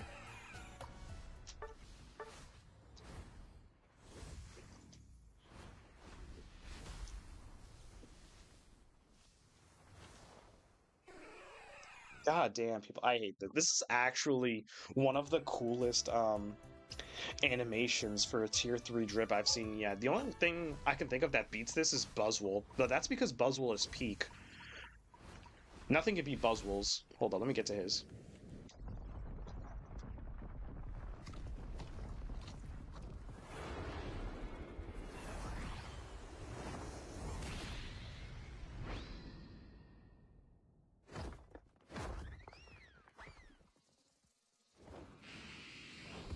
Yeah, I mean, come on, man. You're just not beating that. But Mewtwo comes close. And I think that's insulting. But anyways, yeah, those are the 2 new outfits for Mewtwo and the battle pass for them. So I'll probably show that off a bit too. I should also show off really quick. Let me just really quick go over to them again and show off what they look like when they evolve. Because with them Pokemon Hollowware, you could go into, if you press left bumper, press X. Oh my god. Look at Mewtwo X. He gets like sand armor shoulder guard. What? Bro looks like a sand. Look at how decked out he is. Look at the leggings. Look at his legs. Look at how braced they look. He's gonna kick the shit out of you. How does Mewtwo Y look? Wrong button. Okay, oh my god, that's cool. The spiked cape? That actually looks kind of cool. Bro, Mewtwo looks like a fucking Castlevania boss. You must be the Belmont. Okay, yeah. I'll probably show that off in actual matches at some point, though. But anyways, let's try to do some actual matches. So what should I look at? So what are we thinking I should look at first? Because there's like 3 things I need to go over in terms of like actual battling, or that I want to go over. Panic Parade returning, the Cynthia thing. I'll do like 1 match of that, and then the Snowball and Shiver City, which I'll do like a single battle or 2 of. You know what? I might do this for Meowscarada. I don't know. I'm definitely doing Meowscarada first, actually. So how about this? We'll do Snowball and Shiver City with Meowscarada. I'll probably do the Cynthia solo challenge thing with Mewtwo. And then Panic Parade with the other form of Mewtwo. And then also like do another, and then maybe do some more matches if we have more time to kill, to also show off the new items. But in a sense, we're going to be showing off one of the new items anyway with Meowscarada, with Charging Charm. But I've already like explained and rambled on so much, and it's already like an hour and a half into the stream. I want to actually like play the game. I feel like I'm boring you guys with this, so let's actually get into a match with Meowscarada. We'll do it in Snowball, so I can show you what that game mode is about. All it basically is Shiver City quick play mode, but instead of Avalugg in the middle, it's Articuno, who behaves the exact same way as Zapdos, where it just makes the enemy go automatically dunkable for like 15 seconds. And then another difference is you don't have your own held item going into this. You instead have to kill Delibird, and when you do like get rid of Delibird, he drops a present. When you grab that present, you get a random held item that are exclusive to not held item, battle item that are exclusive to this game mode. It could be random stuff like Magnet Puller, which like pulls an enemy towards you, Teleporter, which you like allows you to teleport to a spot, Pokemon Propeller, which allows you to propel forward, and if you run into someone with that, they get pushed away and get stunned. What else? What else? What else? There's also Snowball, which turns you into a snowball you can roll around, and that throws people. You know, a lot of stuff like that. Also Electro Wall, which just puts a giant electric wall that stuns enemies if they run into it, or if you cast it on top of them. So you have access to all those items from Delibird stuff. That's how you get your battle items. And if you eliminate someone, they don't go away and return to and respawn at their base. They stay at that spot, turn into a snowman, and that acts as their respawn timer. And when they come back, they're in that spot. As a snowman, you can either pose, which, yeah, you just pose, or you can, like, jump a very short distance. So yeah, you'll see that. Probably when I inevitably die, because I'm a frail speedster, and this is... Then, yeah. But anyways, this also gives you a chance to see the new returning smoke. Alright, I think this forces an enemy to go back to their base. But anyways, as you can see... Oh, I evolved already. Here, if someone tries to stop me. Yeah, see, if they stayed in that circle... Yeah, this is not good. Get away from that. That's gonna blow up. Holy! Get him. Get him! Magnet Puller. No, let me duck. Please be instant. No, I don't have that yet.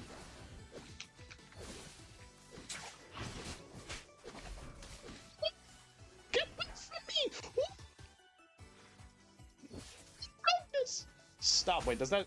It does. Get away from me! No, please, I need to heal. I need to heal. Give me a healer.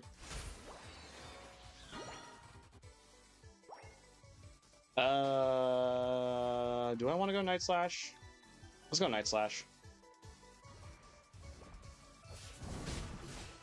Holy.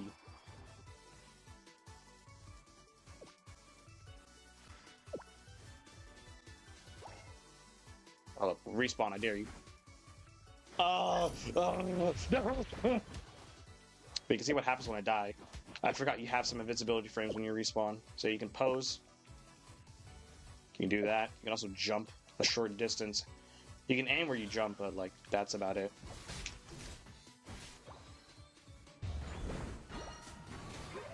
Holy shit. I got respawned.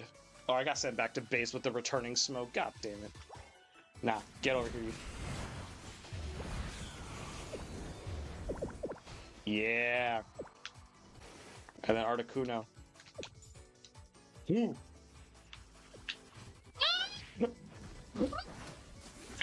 Ooh, ooh, I'm invisible.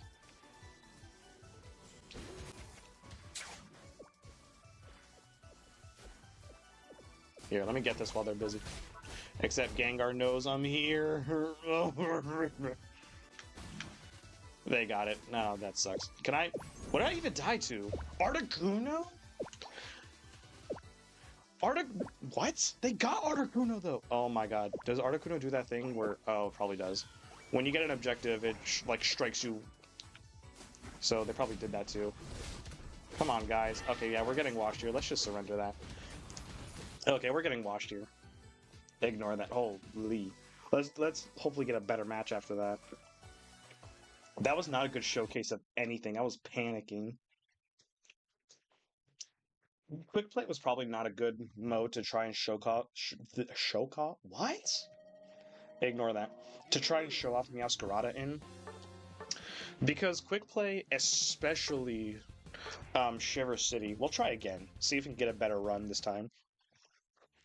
Shiver City is a very snowbally mode or map. When one side starts snowballing, it's a really heavy snowball. That's like borderline impossible to come back from. Because once the enemies like push you back to the point where like you're basically stuck at dying at your base, they can just stay at your base and keep doing that. And because citrus berries spawn all around the map, they can just quickly grab those if ever needed. But those probably are never needed because they're snowballing so hard because they're just snowballing now. It's just the way this like map layout works and the way like you can get XP and where the wild spawn and all that stuff and all the citrus berries. It's just a very snowballing like mode. So like once one side starts cooking, it's borderline impossible to come back from. And I would know. I've been on both ends. Like demolishing so hard that they surrender 5 minutes in. Or I'm not 5 minutes in. I'm thinking of ranked. They surrender like 2 minutes in. Or what you just saw there, what happened to us. Let's see if we can be on the giving end though. That's our goal. We'll try this build again. So yeah, that was not a good showcase of Meowscarada. It did have some potential though in how fast I killed Gengar with a Trailblaze Night Slash into like basic attack shredding. That killed him fast. And then keep in mind after that, I immediately have Trailblaze up because I killed him. And then also, the cooldown for Night Slash was reduced because that's what happens when you attack opponent. So it's not like it's very long until I get my next Night Slash either. But, well, that was not the best showcase. Although, regardless of that, let's try the other moveset. Flower Trick and Double Team. Which I feel like is, like, it looks funnier and it looks schmixier. But I get the feeling it's not as good of a moveset. Who knows, though? We'll give it a shot, though. We can do it to Gardevoir or Gengar, I'm sure. Actually, probably not Gengar. He can one-shot me before I blow him up. Maybe if I can get him to waste... You wanna know what it is? I can try to get him to waste Dream Eater on my clone. Switch clones, stun him, and then tag him with Flower Trick. Yeah, let me try that. Like, just use Double Team to bait. I feel like that's what you're supposed to do. It also didn't help that I got, like, no stacks that match. So that probably didn't help either. You know, stacks are always nice to get. Ooh, Recovery Bomb, that helps. But anyways, aside from Meowscarada's movesets, something else. Oh my god, we both have this. Why would you put it up immediately? Well, they didn't come here to challenge us anyway. Here, I say we fight this. I have Recovery Bomb, so we can win this. Or we can just win it anyway, because it's a 2v1. Let's start getting stacks in. That's to get the help from one of our held items.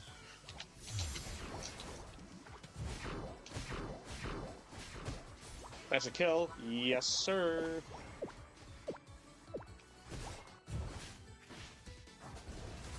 Stun them. That didn't work. They had invincibility frames. I'm stupid. Let's just do that. There we go.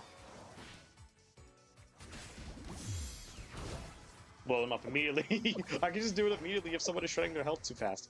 Here, let me help. Oh no, my Recovery Bomb. Here, let me try and help over here, because looks like they're struggling. So here, let me go do that. Clone them. Bait. And then do this. Ooh! Oh, Flower Trick works with a team. Oh! Oh! Oh, shit. Bait. Stun. Oh my god, I think they baited me. Doesn't matter. Ooh! Like Flower Trick! And then let's get Ready for Articuno. Bait them. Yeah, you thought. You thought I was gonna switch. You wanted me to. Here, let me just help real quick. You're welcome. Can I tag Articuno? I can. And I still missed. I still fucking missed. Okay, so I have to do that sooner, but yes, you can also tag objectives. So Meowscarada has sniping potential. That is awesome. But it's only with Flower Trick. I don't think there's much snipe potential going on with Night Slash and Trailblaze, because they're more about setting you up to shred. Come on, I'm almost respawned. Awesome. And I get my last stack too. Let me just do this anyway so I can get my Unite move back.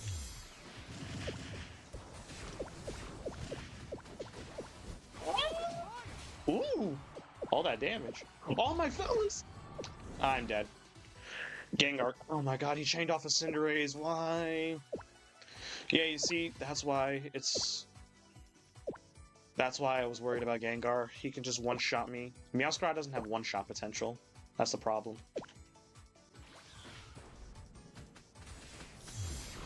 Now this, though, Meowscarada works against attackers.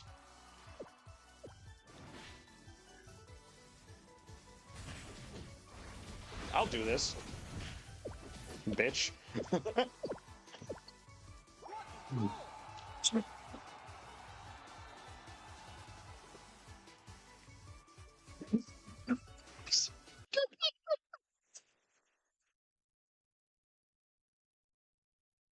Okay, so it wasn't exactly like a complete snowball, but you see what I mean, right? Okay, maybe it, oh my god, maybe it was a complete snowball. Look at that. That's what I'm talking about with this game mode. It's just a snowball. Whichever side, it just depends on whichever side gets the snowball. In this case, I got it this time.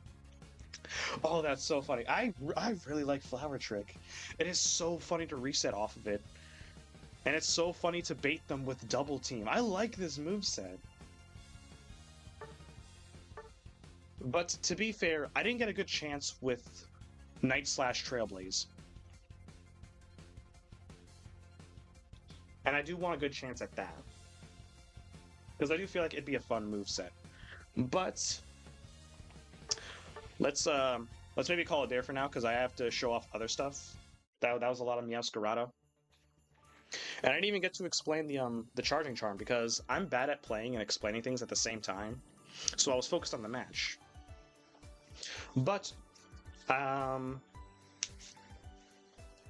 let's say we explain the 2 new held items. Let's do that really quick before we move on to anything like Cynthia related or Panic Parade related. I just wanted to finally play some matches in this, because I've spent most of this stream like looking at stuff, labbing stuff, explaining stuff, and like I hope you're having fun with that. I mean, I am. I'm enjoying this. Just having fun, just like rambling on, looking at stuff, like going off on tangents and trying stuff, learning stuff. It's an experience. But like we're not doing much actual like in-match gameplay. So I'm hoping that's not boring you. So I decided to do some matches there. Hopefully that helps break some stuff up. But really quick, let's go over... I wanted to go over the 2 new held items they added to this, the Charging Charm and the Resident Guard. The Charging Charm you saw back there, but I didn't really explain what it was doing. If you paid attention to Meowscarada, or if you paid attention to my screen, you could see on the bottom right that it was there. So let's do this again. Let's just go in here. So let's actually explain what it was doing.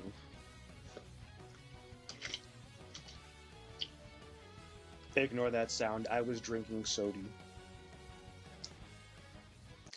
I got food earlier for doing a good job on my finals. Actually, it's just because I was hungry, but I'm going to say it's just me treating myself for doing a good job on my finals, and now I'm done with classes. At least for now. I do have to sign up for next semester, but one thing at a time here. Let me just have my fun. But anyways, you can see it on the bottom right, the Charging Charm. Oh, it doesn't explain. Normally it does. But anyways, what is going on here is that it's charging up. And this can charge up via two ways.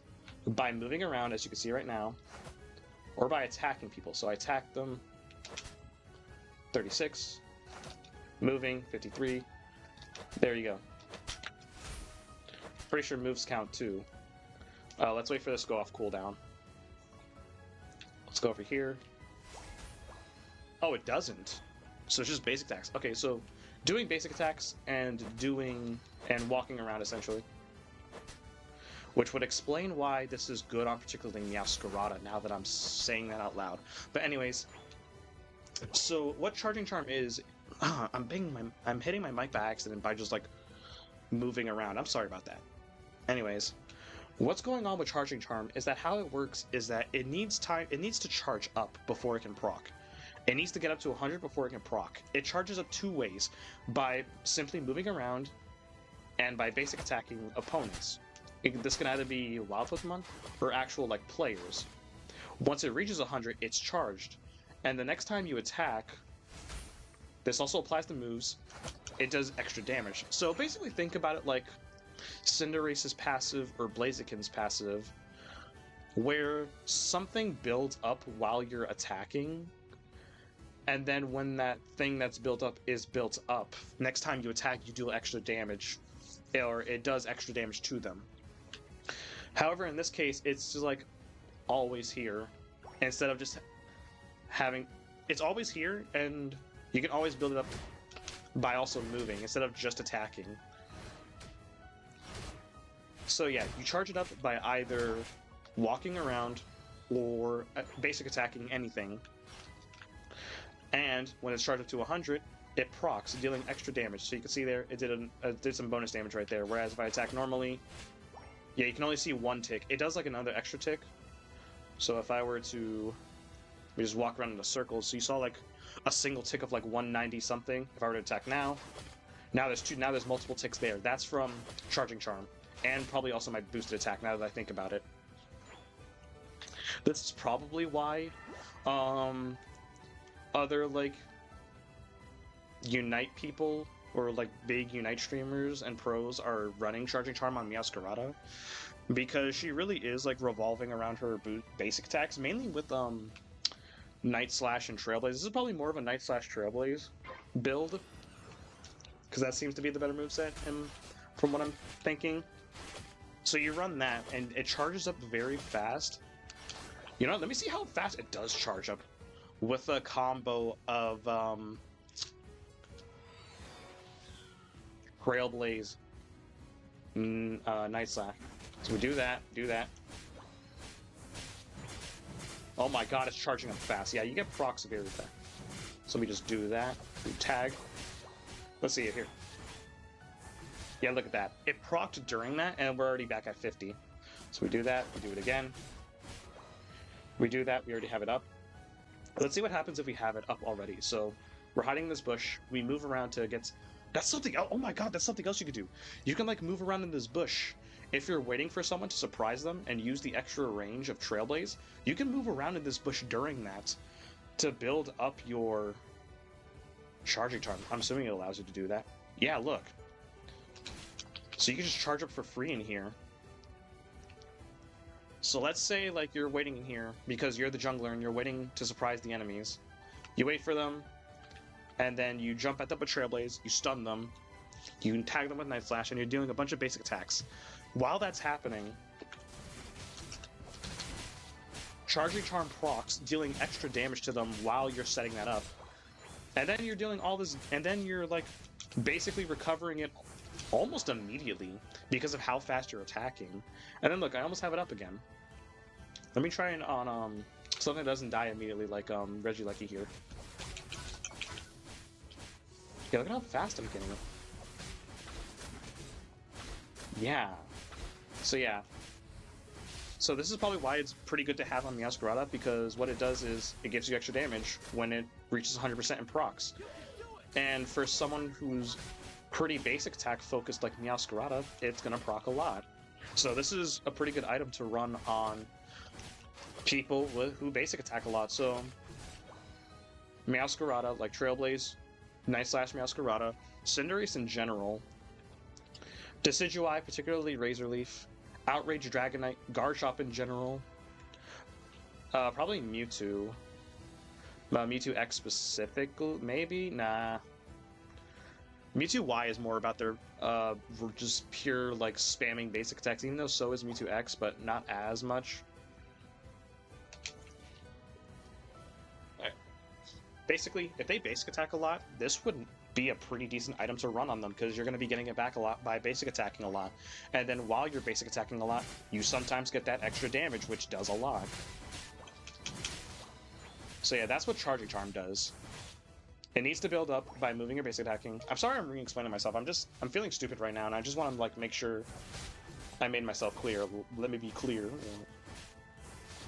So yeah, that's Charging Charm. Honestly, what I prefer over the two new items because it's basically Cinderace and Blaziken's passive, and I play those characters a lot. So I actually put this item on Cinderace, and I'm gonna try it out at some point. I just haven't had the time to really play Cinderace yet because I've been focused on other things, mainly classes and other games. So, and when I do play Unite, I want to play like other characters right now for various reasons, whether that be like it's usually like badge related, so I want to play other characters like Delphox or like Chandelure to get their badges up. Cinderace has such a far lead that playing them more is not what I see as ideal right now, because I want Delphox to be my most played Pokemon, but as of right now, it's still Cinderace, because Cinderace was my main day one before Delphox came out. But anyways, that's Charging Charm, and now it's time for the next held item, and really quick, let's also look over the descriptions of them. So if we look over to Charging Charm, it's basically going to be what I explained like multiple times before because I'm trying to be clear to myself, not you guys. But energy is charged through movement and basic attacks, dealing damage to opposing Pokemon while energy is full will deal additional damage. And then you can also see for the two bonus stats, it also increases your attack and your movement speed. That's also another thing to point out. Another reason why this is good on Meowscarada. It also buffs your movement speed. Same case, similar to Floatstone, but yeah. And now for the other item that we haven't looked at yet, and I haven't even touched at all, is Resonant Guard. Grants a shield to the user and nearby allies when dealing damage to opposing Pokemon. This effect goes on cooldown after it's triggered. And then for its two bonus effects, it buffs your HP, and it buffs your HP recovery, which I find interesting. So this might be good to do on a speedster, but I've been seeing it be run on tanks or defenders. I try to look into it, see who would be good on. From what I'm seeing, it seems like this item is only being run on Lapras. Maybe there's more Pokemon that's being run on it. I can see it being good on like Goodra, maybe Slowbro, defenders in general. As for supporters, I can see it being good on Clefairy and Eldegoss because they're about AoE healing anyway. And Eldegoss is Cotton Guard. Is already a move that's just meant to put shields on all the teammates around you, so you might as well like double that and give it to the next person by running Resonant Guard on Eldegoss. I might actually try that. But what I've seen it be run on is Lapras over here. And what the build seems to be for Lapras is, why did I exit out? Hold up, I'm sorry. I was thinking of the wrong menu. I want to change their held items. So let me go in here. So what seems to be the ideal build for Lapras, not just with this new item, but just like it seems to be the ideal build for Lapras like in general. Like Unite DB and like other places are recommending this build, which is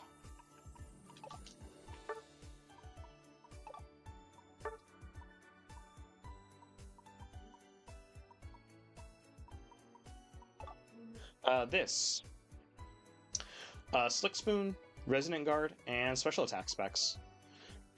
This is a very offensive build, which makes sense to me. Lapras is just like a very offensive tank, which you wouldn't expect that, but that's just how it is, and that's pretty busted, not gonna lie.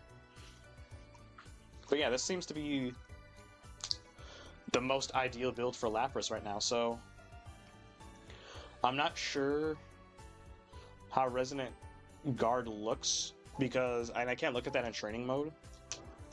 So we're gonna have to bring that into an actual match.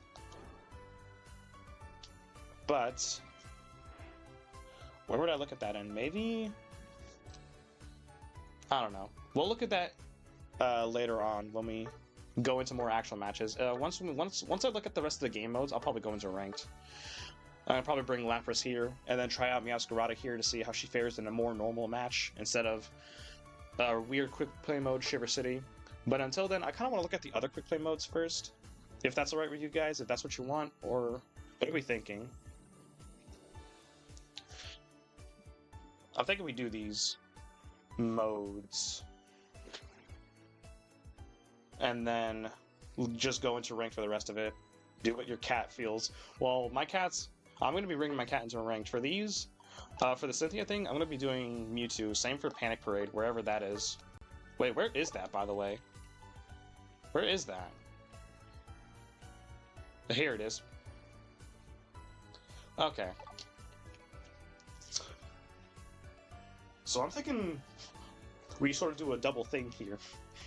We show off both Mewtwo's, X and then Y, and I'll do this by going into Panic Parade and then the Cynthia thing, just to quickly show those off, just so you can see what they look like if you've never played either of these modes, which, like, you probably have if you've played even a bit of Unite casually, because these modes have been here before. And also I did an entire live stream on Panic Parade, so I'm not going to spend much time here. So we'll keep this brief. I'll do these two modes first, and then we'll do as our heart desires, which is probably going to be ranked, and I'm going to be trying to do that with Lapras and Meowscarada with the new items. But first, let's show off the Mewtwo drip, and also show off these game modes at the same time, because these are new stuff happening right now. Oh, I should also point out, for the Snowball event that's going on right now in Shiver City, there's an event tied to that, which is the Christmas tree behind me. If you go into events, there's other events going on aside from Meowscarada's like flower petals. There's also the solo challenge for Cynthia, where by doing this mode, and by doing certain challenges in this mode, you get points. And these points get you progression for this, and you get rewards based on that. I haven't done much of it, because this mode, it's fun. It can be fun. Like, it's kind of fun to just go on a power trip. But at the same time, it has really no staying power for me, because it's just you. This is a solo challenge, meaning you can't do this mode with anyone. No one's on your side, no one's on the enemy side. It's just you and bots. So this mode doesn't have too much staying power for me. But I did do some of it, and it does have some charm if you want to get these, which, like, I might. I do like some of these that are going on here, like the Cynthia background.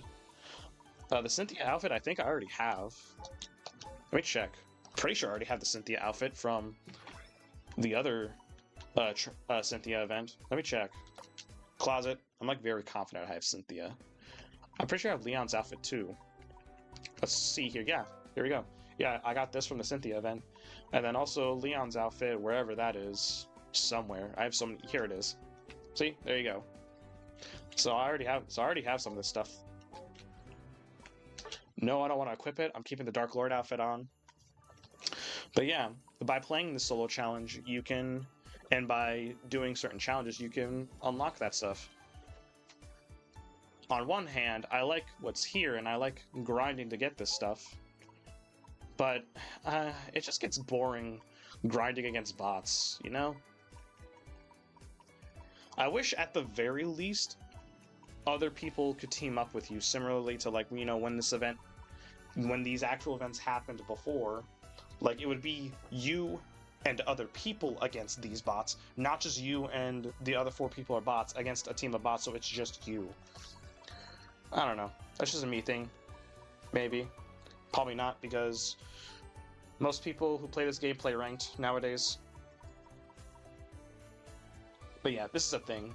I'm not going to be going over it too much. I'm just going to play one game mode of this, and then like one game mode or two of Panic Parade, because I already did an entire live stream about this, so you should already know what this is about. And it's available for 72 days. Wow. Same case here. I would like to grind for this stuff, because I would like to have this stuff, but I already grinded this game mode so much when it first came out, when Mewtwo X was the newest Pokemon.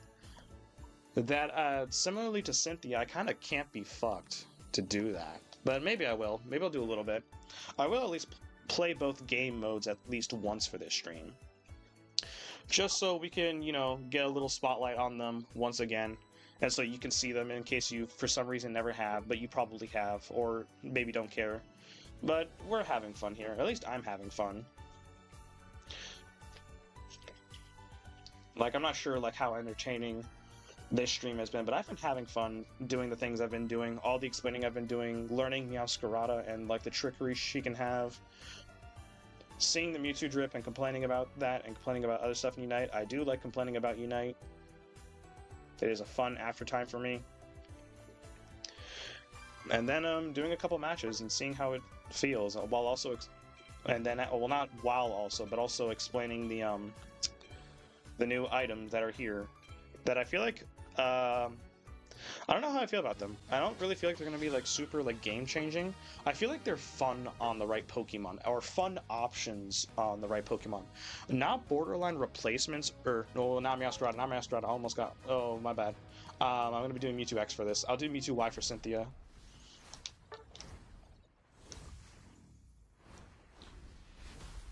That's cool. Fuck me, that's cool. Why did they give that such a cool thing for Mewtwo? I hate this game. So we'll do Mewtwo X for this, Mewtwo Y for Cynthia, and then for the rest of the stream, which won't be much, but I'll do some matches with Lapras on Resident Guard, and then maybe another match or two of Meowscarada. But first, let's do these things.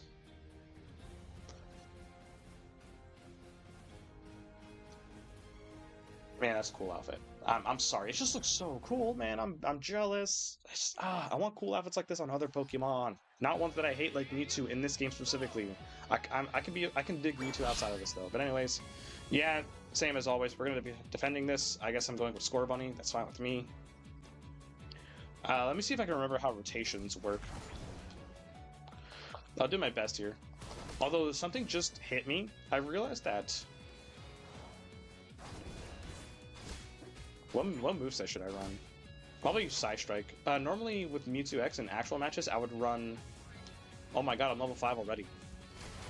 Normally I would do a Future Sight on Mewtwo, both forms, but since things would die fast, I think I'm just gonna do Psy Strike. Psy Strike and maybe Teleport? Actually, no, Recover.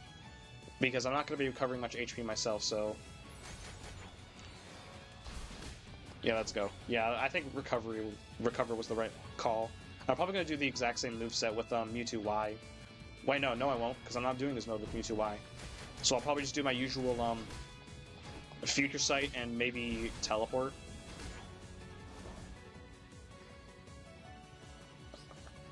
And then wave 4. What's this one? Oh, right. No, the Combees that are so fast. But I'm Mewtwo, so I shred them faster. But something I just realized is that... No! Whatever. Alright, target Vespa Queen, so they stop spawning. You stop that, and I can just recover myself. So they stop spawning so many Combees. I mean, not Combees, I'm stupid. Combees! Yeah, I don't care. Recover. Please defend that. Oh my lord. Come on, guys, we're on casual. Come on, fellas! Okay, there we go. What a Delphi. Oh my god, I forgot how, like, garbage our stats are without our upgrades. Oh my god! Bring it down to Delphi! Okay, this should be the last round of casual mode. Oh, not yet. Eldegoss is still here, healing others. Okay, now Hoopa's gonna spawn. I'm gonna stay back, so because he's gonna immediately spawn two portals. I'm gonna go for these. I can't go for the other one because my team is stupid and went immediately and didn't go to protect Tinkatuff. It's not a ton yet. Now we're good. New ones aren't gonna spawn for a little bit. So we have some time to wail on Hoopa, and now Mega Evolve. Also, similarly to Snow Battle on Shiver City, you don't have access to your own battle item. You have to get them from Delibird, which is the exact same held items as it would be in Snow Battle or Snowball, whatever, in Shiver City. So I guess I kind of lied to you when I said those items were exclusive to that mode. I kind of forgot they were here too. So my bad on that, I guess, but yeah. You get access to those kinds of battle items too. So you don't get your usual ones. Come on. Come on, get him. I need to recover. We got this though. Take It Tough is very healthy. Come on, come on, come on, come on. We can win this, we can win this, we can win this. Oh my god, I just died. We killed it though. Just get the other two. So yeah. Panic Parade is back, and it doesn't seem any different than how it was before. The only thing that can be different about it, and that I was going to specify, but I kind of got too busy in the moment, like I always do. I'm not good at talking and focusing on something at the same time. My brain is very, like, linear. But what I was going to say is what is different about this mode, or like what you could do differently, is the Pokemon you can pick, at least. Because last time this mode was a thing, the most recent Pokemon was Mewtwo X. So now you have other Pokemon and other like potential to do stuff with, since now we have access to other Pokemon like Mewtwo Y, and then the 3 that came out before, Mimikyu, Meowscarada, Blaziken. I think particularly Mewtwo Y would be good for that mode, because when you get your upgrades, and speaking of which, I think I have enough to get one of them right now. Let me do that. I'm all about that damage, baby. And when I had all my upgrades, when this mode was previously available, my ideal Pokemon were very basic attack, heavy attack Pokemon. So mainly Cinderace, Outrage Dragonite, Decidueye, Garchomp. Pokemon that are basic attack focused and can heal off of doing that, or sustain themselves in some way while they're doing that. So my usual ideal pick was Cinderace, but I had some backups in case someone took him away from me, like Dragonite, Decidueye, Garchomp. Those were like my top 4 that I think I explained during the live stream. So because of that, I'm gonna upgrade my physical attack.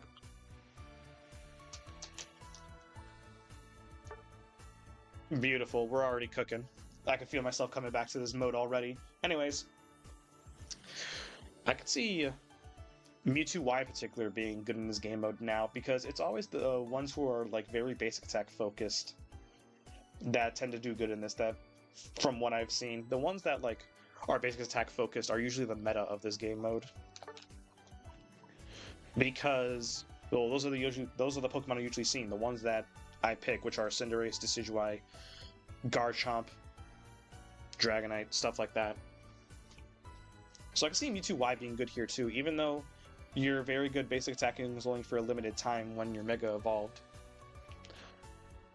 So who knows, maybe I'll try that out, but probably not right now, because 1, we got other stuff to look at, and 2, I upgraded my physical attack, so fuck Mewtwo Y. Well, actually, I say that, but I was actually going to play them right now.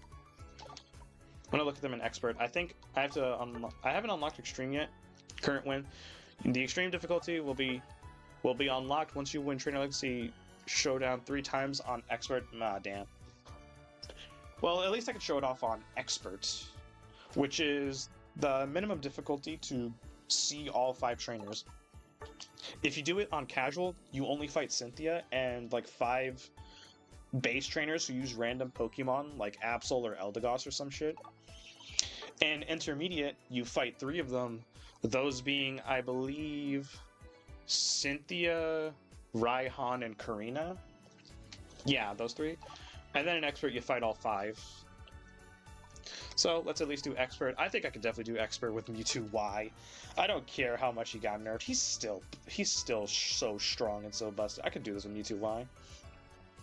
So yeah, let's do this. And it's just me. So it's not even, I see it's just all bots. It's part of why I'm not really like interested in grinding out this mode a lot, because it's just me.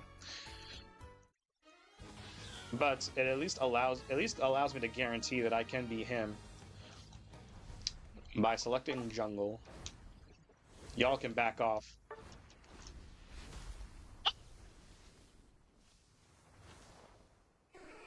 Fuck, why does that look cool? I hate Mewtwo. So yeah. I think I can just steamroll this, even on expert difficulty. I just need to get a good steamroll going with Mewtwo Y. So get my first jungle rotation, rotate, win the lane, which is not too hard to do. Especially as Mewtwo Y. Like, I've done very good in this game mode with, like, other Pokemon, particularly Pokemon I'm good with, or Pokemon that are busted, like Dragapult. But I particularly did really good in this with,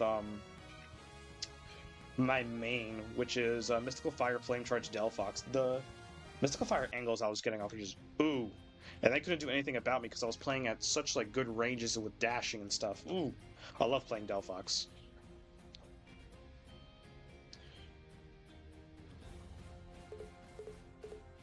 Man, I wish they did this for other trainers though, so you can get their backgrounds. I would love the Lucario background with Karina. Look at Lucario. He's smiling. He's posed up. Look at him. I want that, but they never did one for the other trainers. They only did these for Cynthia and Leon. So while it's nice that if you like Garchomp and Charizard, which I do, so you know it's nice for me. I would have loved for them to do it for the other ones, so I can get a nice Lucario background, you know? Also, I think they always rotate top lane first, so let me prioritize going there. It seems like the objective all of the bots prioritize is Regieleki, so you could base your rotation off of that if you would like to. So I'm gonna do just that and primarily stay in top lane. You could do that if you want to as well, or if you just don't care about them and care about bottom objective more, you could stay down there by yourself and shred that with no one to bother you. Actually, I'm stupid. I might do that as Mewtwo, so I can shred bottom objective and then just be ready to snipe with my Unite move. I might actually do that. We'll see though. I'll win this lane first. You can get over here. Oh damn. Barrier, you're dead. Because I'm just way stronger and way better than you in every single way whatsoever. I'm gonna dunk on you because I feel like it. I'm gonna bring this over to me too. Oh wait, shit, I'm stupid. I forgot I'm playing Mewtwo Y, not X. Future Sight pushes away. Like so. Get away from. Oh my god, I hate Mewtwo Y. Look at how far he got pushed away, and he was stunned during that.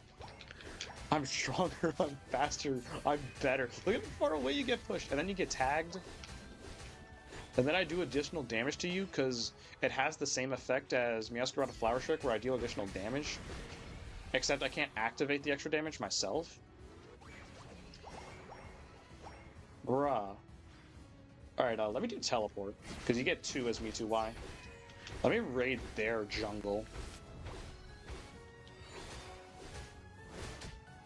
Oh, they never go for the middle Zatsu either, so if you want to, get that, I guess. I don't know why bots don't go for that. Bots have really stupid behavior and Unite. I really wish they would fix that. If they're gonna forcibly put you into bot matches sometimes anyway. Can you, like, get away from me? Oh, I'm just better. I forgot I'm running Teleport, not Recover. And let me just equip that. Just shred them with X attack. Yep, Mewtwo Y is fine now, guys. We nerfed him. Everything is okay. He's balanced now. He should be allowed in tournaments. I haven't seen him be allowed in tournaments yet. Hopefully that stays that way. And let me just dunk this to break that lane. I'm actually going to stay down here. If they try and go for that, I'm going to try to snipe it.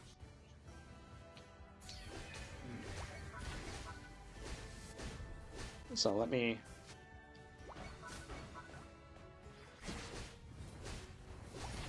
It seems like I have enough time to do this, actually, without even having to worry about sniping it. No, no, no, no! No way, he got it. Okay. Okay. Nuh-uh. Oh, he's just taking that. But okay, I didn't have to worry about that. My team got top lane. That's nice. So yeah, you can strategize around that. They usually prioritize Regieleki for the first objective. Oh my god, that's a cool dunking animation, I just realized. You got this, like, turn the Aos energy to like a dark ball and just dunk. Oh my god, I'm balling. Let me run their shit too, to prevent them from coming back. That's my XP, and you can get away from me. Gain my distance, while still running your shit. Yep, you could just do it. 1 second.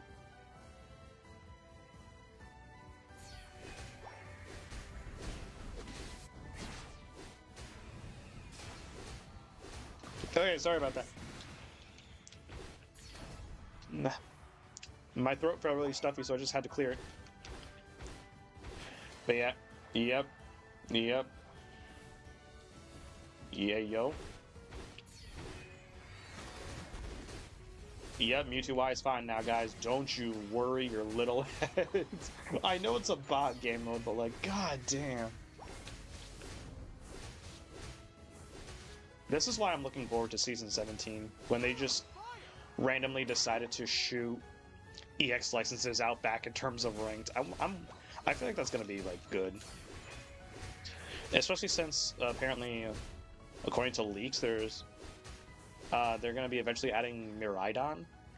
I'm assuming he's gonna be an EX license. I'm assuming he's gonna be overpowered, because they want to make him overpowered because they want to make money.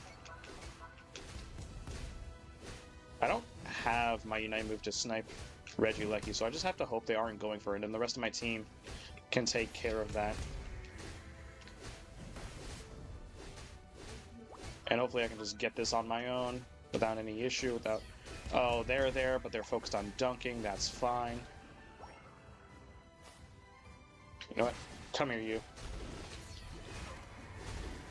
Nah, we're fighting this. Yeah, and my teammate got that, and the team... And my... My brain just stopped working, and my team got that in the meantime. Charizard's probably gonna grab me, isn't he? Oh, no, he's not. Alright, let's run that. Yep. I was like almost certain Charizard was going to grab me, but I guess he already used it. Let me also help here. Get rid of Karina. Let's say hypothetically, I wanted Lecky to hit. Oh, they already killed it. Oh well, I can get these kills. Man. Oh well. Mewtwo Unite move is still busted, so at least I can show that off by just stunning and targeting everyone across the map. I probably also stunned Green, even though she was nowhere near my screen. You leave Gardevoir alone. If you want beef with an attacker, have beef with me, even though you're gonna lose this. Don't run this.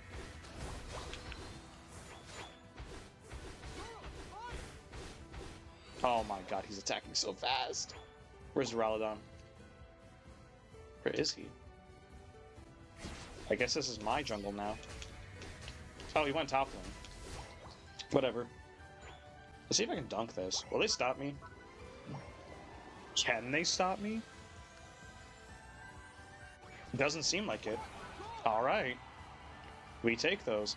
Also, I'm going to just go immediately top lane because it's about to hit the... Rayquaza's about to spawn. Actually, I probably don't even have time to shred Lecky. I probably should have just went bottom lane. Fuck. Let's see, though. Please, let me charge on you. I need a Mega Evolve for this. No! I only have 10 seconds. That's not enough.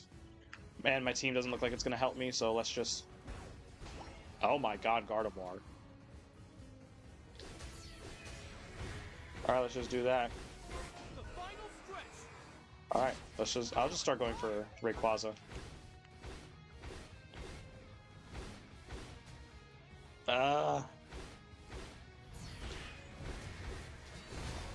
Yeah, let's just start going for it. I think we just got this. Yeah, they're not going to stop us. Oh, Blastoise avoided that.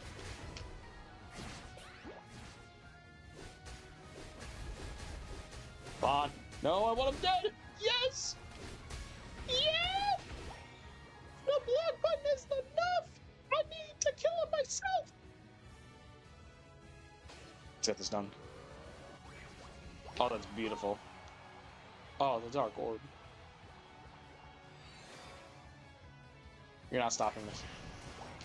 Ooh. Yeah, you're not stopping that. And I'm just gonna avoid that. Oh my goodness! I can run this Charizard. Additional damage? Sure. Mmm. Alright, we're fine. Oh, okay, that was a... Oh my god, I'm out for the rest of the game. Yeah, that was bad teleporting on my part. I kind of panicked, and Lucario got E-speed resets on me. So, yeah, that was eh. No, whatever, that was funny though. So that's a Mewtwo Y for you with the new Tier 3 drip. I really do like this outfit. I just hate that it's on Mewtwo, and Mewtwo gets to have all the cool things and all the pampering because he makes them all the money. Come on, man. Let's see some Tier 3 on Blaziken. I need that in my life. Or Chandelure. Or just put more fire types in the game. That'd be nice. A little treat for myself. Treat myself. Here, let me stun them for you, Slowbro. You're welcome. Oh, that stunned Duraludon. I see the icon. Oh, that definitely got Duraludon. Let's fucking go.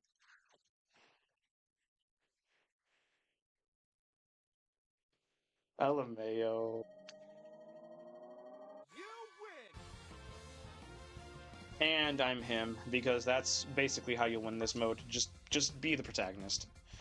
Go to both lanes, kill them, get your objectives. That's really about it. If you just focus on killing them and like just dunking and just running their shit, basically how you would go about snowballing an actual match. Just do that, basically. So yeah, that's the Cynthia game mode, and that's Panic Parade coming back for you. I think that's about it for like new stuff that's going on in this. Only thing I didn't get to mention is did I show off the Illumination event? No, I didn't. I was going to talk about that, but I forgot. There's right, I got too busy talking about the solo challenge. But yeah, aside from this event, there's also the Cynthia event. There's this Magician event where like by logging in and doing challenges and stuff, you can get like just bonus items. That's really about it. And then there's the Unite Holiday event, which is related to Snowball Battle in Shiver City. That's what it's called. Okay. Where basically, by completing these specific challenges here, you gain ornaments, or is that what they're gonna call them? Collect festive lights. We're calling them ornaments. And by collecting ornaments, you make progression towards certain rewards. As you can see on the bottom, you can see how many I have right now, which is 2,300. The next goal I need to hit is 3,000, and then the final goal is 4,000. You can complete them by doing two kinds of challenges. The daily challenges, which obviously reset every day, and then the challenge missions, which never reset, but they give you a lot. So stuff like basically playing the match, winning the match, and scoring goals, that's it. And you get a lot from these. Like, you get 1,000 from this one by winning 15 times. So if I get this one, it'll get me very close to 3,000, and then from there I'm just on my own, which like isn't too bad, because when you play this game mode with just the daily, if you, my brain's farting again. I'm sorry. Even if you play this game mode with just the daily missions, you get 100 out of this. So you win one time, you participate one time, and then you log in. So honestly, like once I do this challenge to get me 600, it should be fine enough to do it from there. It's just going to take me a few days of like doing these. So you get those. There's this thing which gives you 6,000 if you buy Eos gems, which like I haven't done that yet. And then there's this thing which is 50% off various stuff in the shop. But of course none of that stuff is tier 3, I think. Wait, maybe it is. I think it's off of any item. Check reward. When exchanging Eos gems for a fashion item, Unite license, or Hollowware, 50% of the Eos... Oh, maybe you can use that for tier 3 drip. But it's eventually going to expire, and I think you can only use it once. That's about it. So I just want to talk about that really quick. The Snowball event could also be used to earn rewards and, you know, lighten up your Christmas tree, as you can see on the left over there, which is nice and pretty. But anyways, yeah, that's about it for all the new stuff in this. The solo challenge, the Panic Parade that randomly came back, Snowball Battle in Shiver City.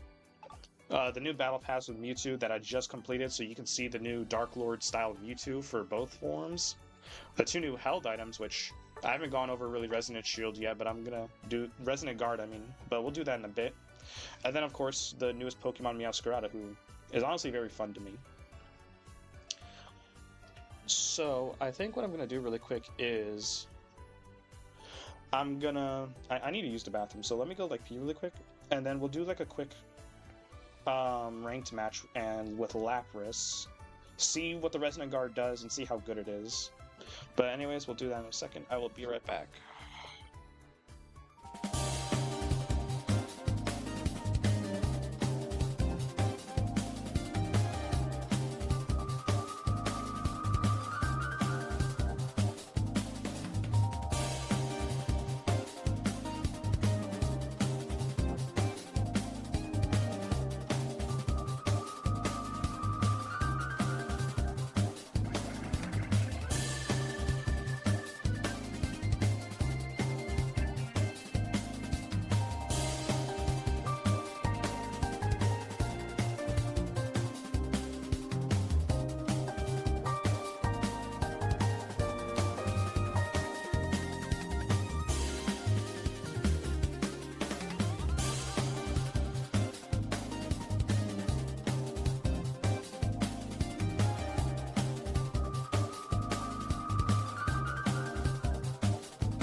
Okay, am I expecting me back up again? I unmuted it. Alright, we're back. Sorry about that. I know we're only doing like 1, maybe 2 more matches. Actually, probably only 1 more. So I did really want to hold it in, but I just couldn't. It was my fault for drinking soda during this. But anyways, yeah, I'll just do a ranked protection cards. Although this does allow me to point out one more new thing they did in this. Since we're on the topic of new things they did, like recently for Unite, new updates and new additions and stuff. With the addition of Meowscarada, the update on December 5th, which added Meowscarada, it added the EX license tag and gave it to both forms of Mewtwo and Zacian, and, you know, a couple other stuff like, you know, patch notes and stuff. They also, with this update, changed how ranked works. And what I mean by that is you can no longer D-rank. What the fuck? And what I mean by that is now ranks. If I could show off. Did I show off the rank? Hold up. About ranks. Here it is. So the thing about ranks is how they work is that, you know, it's a progression system. Oh, they also added new classes. So originally it used to be beginner. The ranks go from beginner to great to expert, veteran, ultra, and then finally master. Within those ranks are 5 classes, and now it's for all of them. Before this update, beginner rank only had 3 classes, so classes 3 through 1, and then great rank only had 4 classes, so classes 4 through 1. Everything rank after that, though, has 5 classes.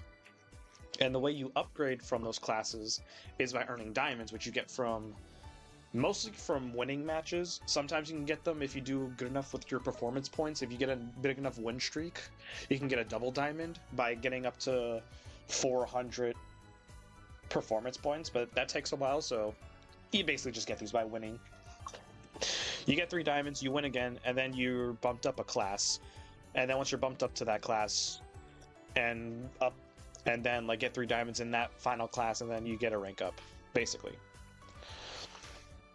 Here's the thing, though, they changed about this. 1, they added more classes to beginner class and great class, so now every single class, with the exclusion of master, has 5. However, something else they also changed is the fact that you can no longer D-rank. And what I mean by that is, how it worked before is that the only, like, checkpoint in the sense was master rank. You couldn't, once you hit master rank, you couldn't D-rank off of that because it had a different point system, and even if you somehow reached 0 points by going on like a hard as hell losing streak, you couldn't D-rank off of master, and that was it. However, in this update, now you can't D-rank out of any class. These classes, or not, I mean, not class, my bad, out of any rank. I'm pretty sure you can still D-rank classes. Essentially now, ranks act like a checkpoint in a sense. So if you reach expert rank, like just reached expert rank, and now you're in expert class 5, but then you start going on a losing streak, you're not kicked out of expert class 5 anymore and brought back down to great rank. You stay in expert, no matter what. And I had some discussion about this with a friend or two, but in my personal opinion, words cannot describe how much I don't like that, how much that just like pisses me off. It was already too easy as is to get to master rank. In general, with this game's matchmaking and the way and with how busted newer releases are and how like unbalanced this game is in general, it's already like stupidly easy to get to master rank, and there was already for the longest time plenty of people in master rank that clearly didn't deserve to be in master rank. And then they go and add ranked protection cards, which essentially just act like a safety net, where if you lose a ranked match, you don't lose anything for it. Your protection card gets used up, and you don't lose anything. You don't lose a diamond. Not all that stuff. So they introduced this idea. Everyone hated it. So what did they do? They decided to give you more ways to gain ranked protection cards. So there's multiple ways you can gain ranked protection cards now. I believe starting off, you could only get 3 per season, which was via the Battle Pass. If you got the Battle Pass, you would get 3 ranked protection cards. 1 at level 4, 1 at level 36, and then 1 at level 56. Just these 3. at those exact levels for every Battle Pass season. However, they then started adding more ways to do it.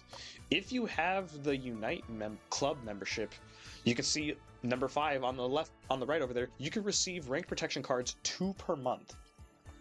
So that's another 2 ranked protection cards. So that's 5 in total right now. And then, if that wasn't slimy enough, you can get 3 more ranked protection cards.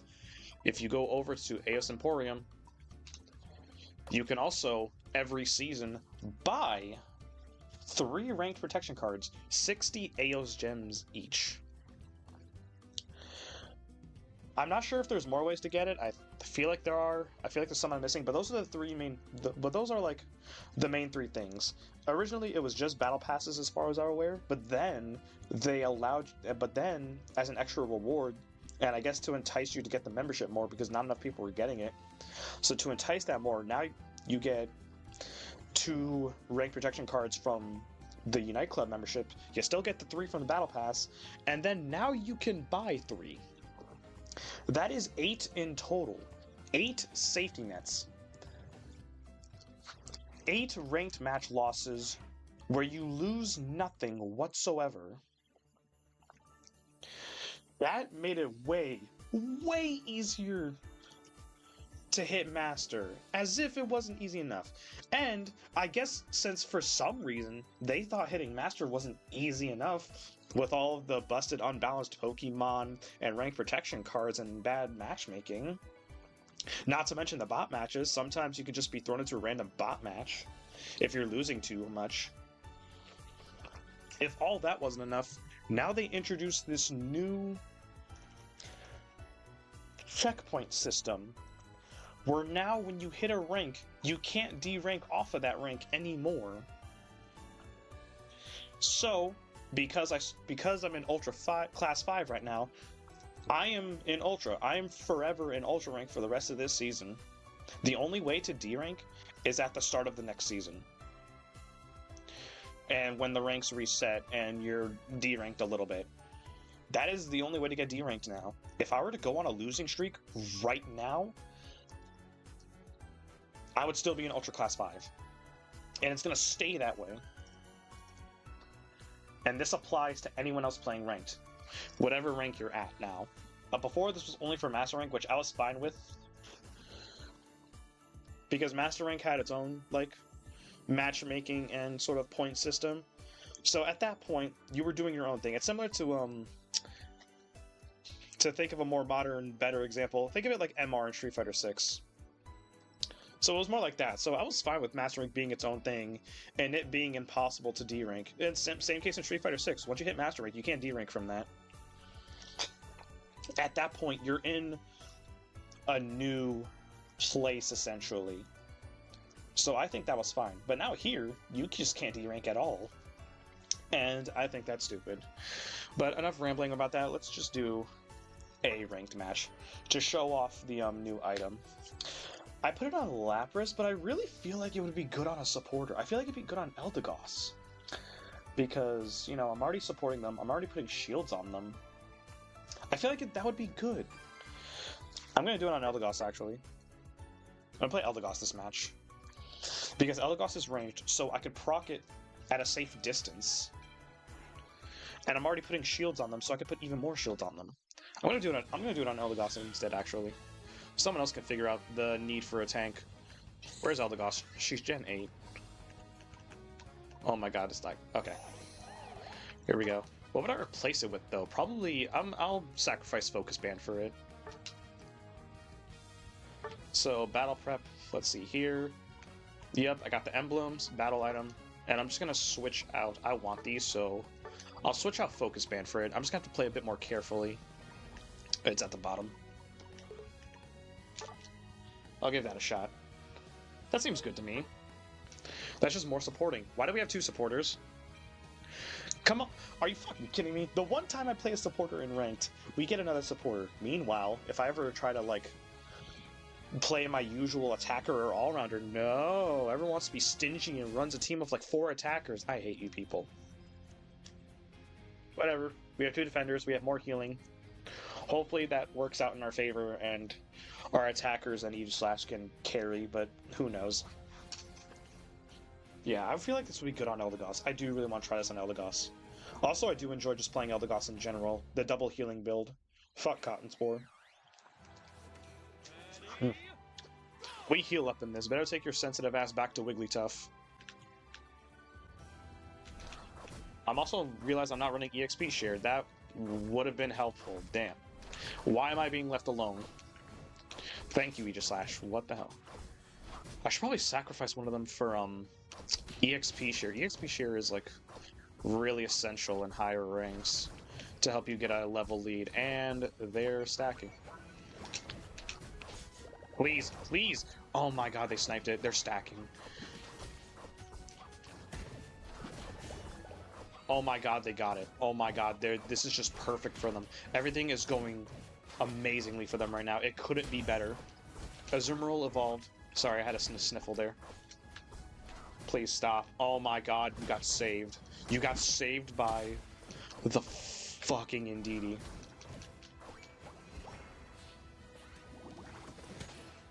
Okay. Thank you, Greninja. I need to focus on getting level 4. Please, let's get mine. Let's get mine. Come on, attack him, attack him, attack him. Yes! I need level 4. I need to do better killing. Pollen Puff, perfect.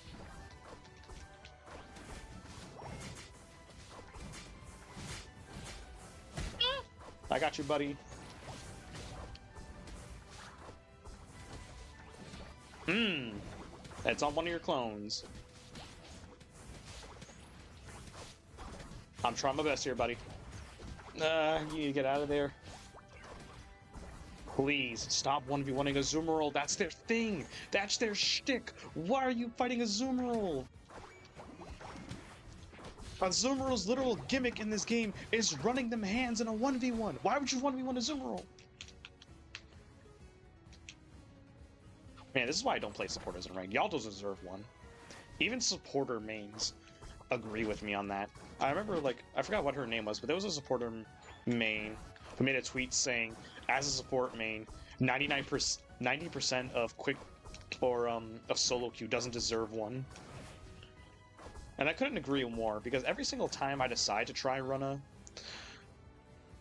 supporter in ranked, whether it's solo queue or as a duo with my friends, I always regret it, because y'all don't deserve one. I mean, my friends do, because they can actually, you know, play good and coordinate with me.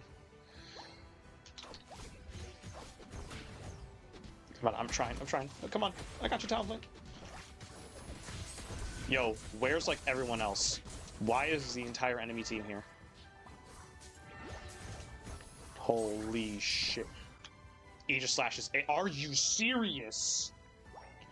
Also, where's Resonant Shield? Or Resonant Guard? Have you noticed it? I haven't. I completely forgot, like, the reason why I was doing this in the first place is to show off the new held item. But I have not seen it get procced. Alright, let's just go top lane. They just shredded bottom, and... You suck. You just suck. Solo queue at its finest. Guys, can we, like, come here? I'm talking about you, Talonflame. Nope, Azumarill got it. Awesome. I don't know what Talonflame was doing. I actually just don't know. And I'm dead, because they're so overleveled. I wonder why that is. Just... fuck you.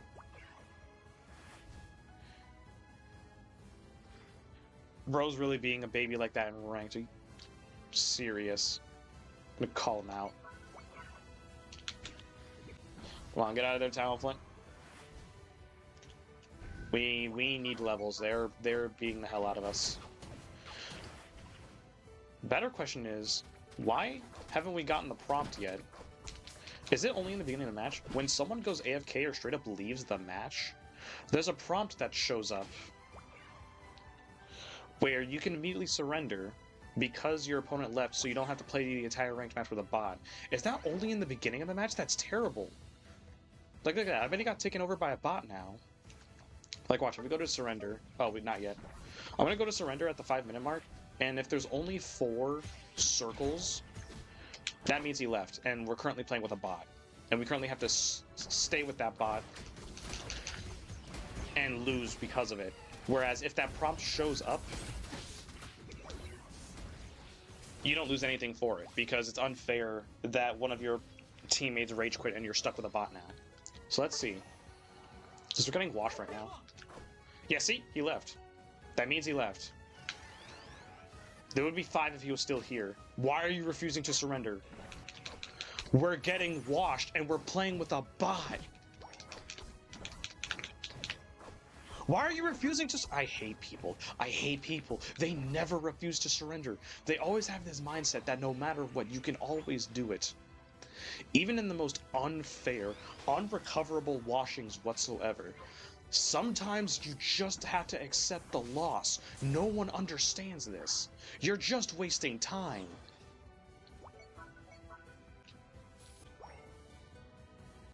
I wonder if I can snipe this with my Unite move. No, I can't. And no one's with me. Christ, man. If you're gonna keep fighting the match, at least play like it and show up to objectives. What are you doing? Bottom lane's been gone. They're up there now. Lecky is up here now. What are you doing? Dunking? What does that help with? I mean, if you need stacks, sure. I tried. Please just surrender. Please, man, we're getting washed! What are you doing? Not helping is that a while ago they added this feature where you can set it so you just automatically surrender, or you automatically decline if someone tries to like vote to surrender. So when this prompt shows up, you just automatically decline without any input needed whatsoever. Which, like, I get why that's there, but I hate that that's there. If you don't want to surrender, just manually press the button to. All you're doing is, when we get watched so hard that you might as well just surrender and not waste the time, you're just ending up wasting our time. If you want to refuse to surrender, just manually do it yourself. It's 2 buttons. Do you really want to use a feature that because you're so lazy you can't press 2 buttons? I don't get that. Just manually refuse yourself, so that way you still have the choice to. And if the washing is so like unrecoverable, you can just surrender. You can accept it and just move on. All right, bottom lane is up. He's fighting by himself because I don't know. He's a bot. They just do that. And there's no... Yeah, sure. Sure, I guess just set up an ambush. I don't know what Talonflame is doing up there. I'm guessing trying to look for XP. But at this point, just whatever. Just like show up here. No, now is not our... No. Now is not our chance to score. We're gonna be... It's gonna be an unfair team fight. We're gonna lose this. He's gonna think that he didn't even get to dunk. He didn't even get to dunk. He got stopped by a Azumarill. So that ambush... So that attempt meant nothing.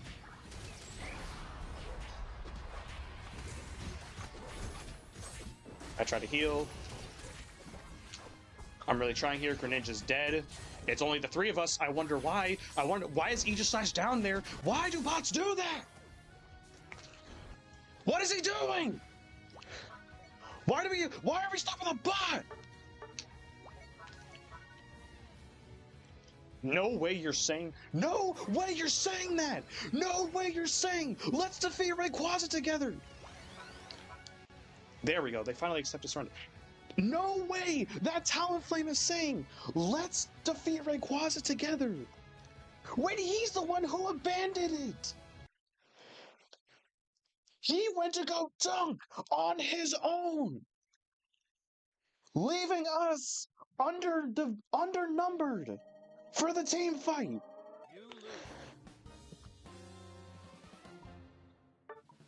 I'm blocking you for that stupid behavior at the end. And it didn't even mean anything because you got stopped by a Azumarill. And then you, I'm blocking and reporting because you left the match like a baby. So hopefully this makes you lose points. Usually if they leave the match,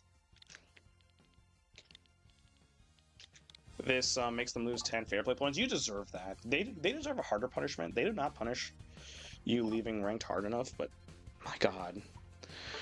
Oh, that was a pretty hard loss, and you know, just gonna end it on a loss. Holy shit, I got oh, teammate, that's why. There's Sawi.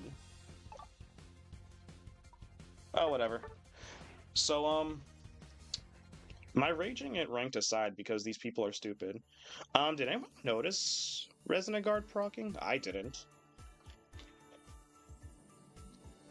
So, like, what does it look like? I didn't notice a shield outside of my Cotton Guard. And I know we were getting washed, so, like, it's hard to see that, but I didn't see any shield.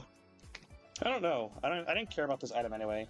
When these items were added, I only really cared about Charging Charm, because it's basically the Cinderace in a can. But whatever. I guess it's not that good of an item, at least as far from what I'm seeing. So I'm gonna go back to. I'm gonna switch that out for EXP share and Elagos. I think that would have been better. Maybe I'll try it on Lapras. Maybe it's better on a defender. Who knows? Maybe I was wrong about that assumption earlier. But that's gonna be it for now, for at least for this stream. Sorry to end. It's unfortunate we ended on a loss, but hey, at least you got some good raging and Unite solo queue. See, this is exactly what I mean. This is why I hate this new like checkpoint system, because these people clearly don't deserve to be in this rank, but now they're here and now they're gonna stay here even after that loss. They're not going to be D-ranked down to veteran or further like they deserve. Now they're just here. And I hate that. Whatever, that's going to be it for now.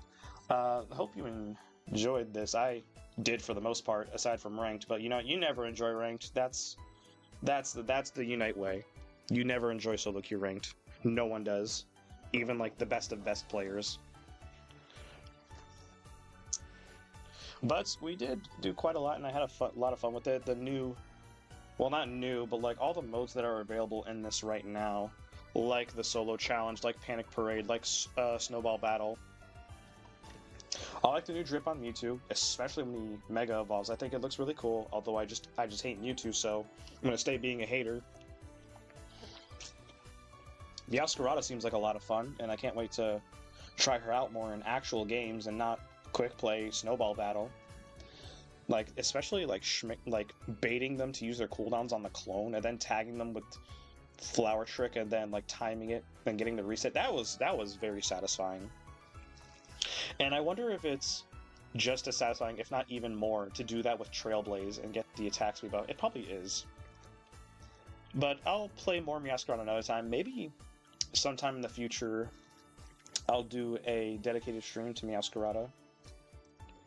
Or like do some like challenge thing related to Meowscarada, like something starter related or grass type related.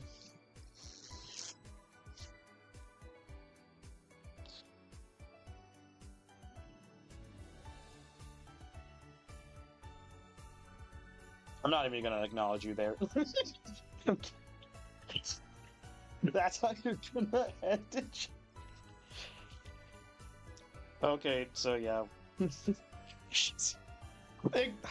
She is human. Stop talking. Just stop. She's pretty short, but yeah, she is pretty human-sized. Okay, we're gonna stop. We're gonna stop this. We're gonna stop this. That's it for now. I hope you enjoyed this. Friday, now I actually planned it this time. It's gonna be the Scarlet and Violet DLC. So I'll see you then for the Indigo Disc. Until then, thank you for watching.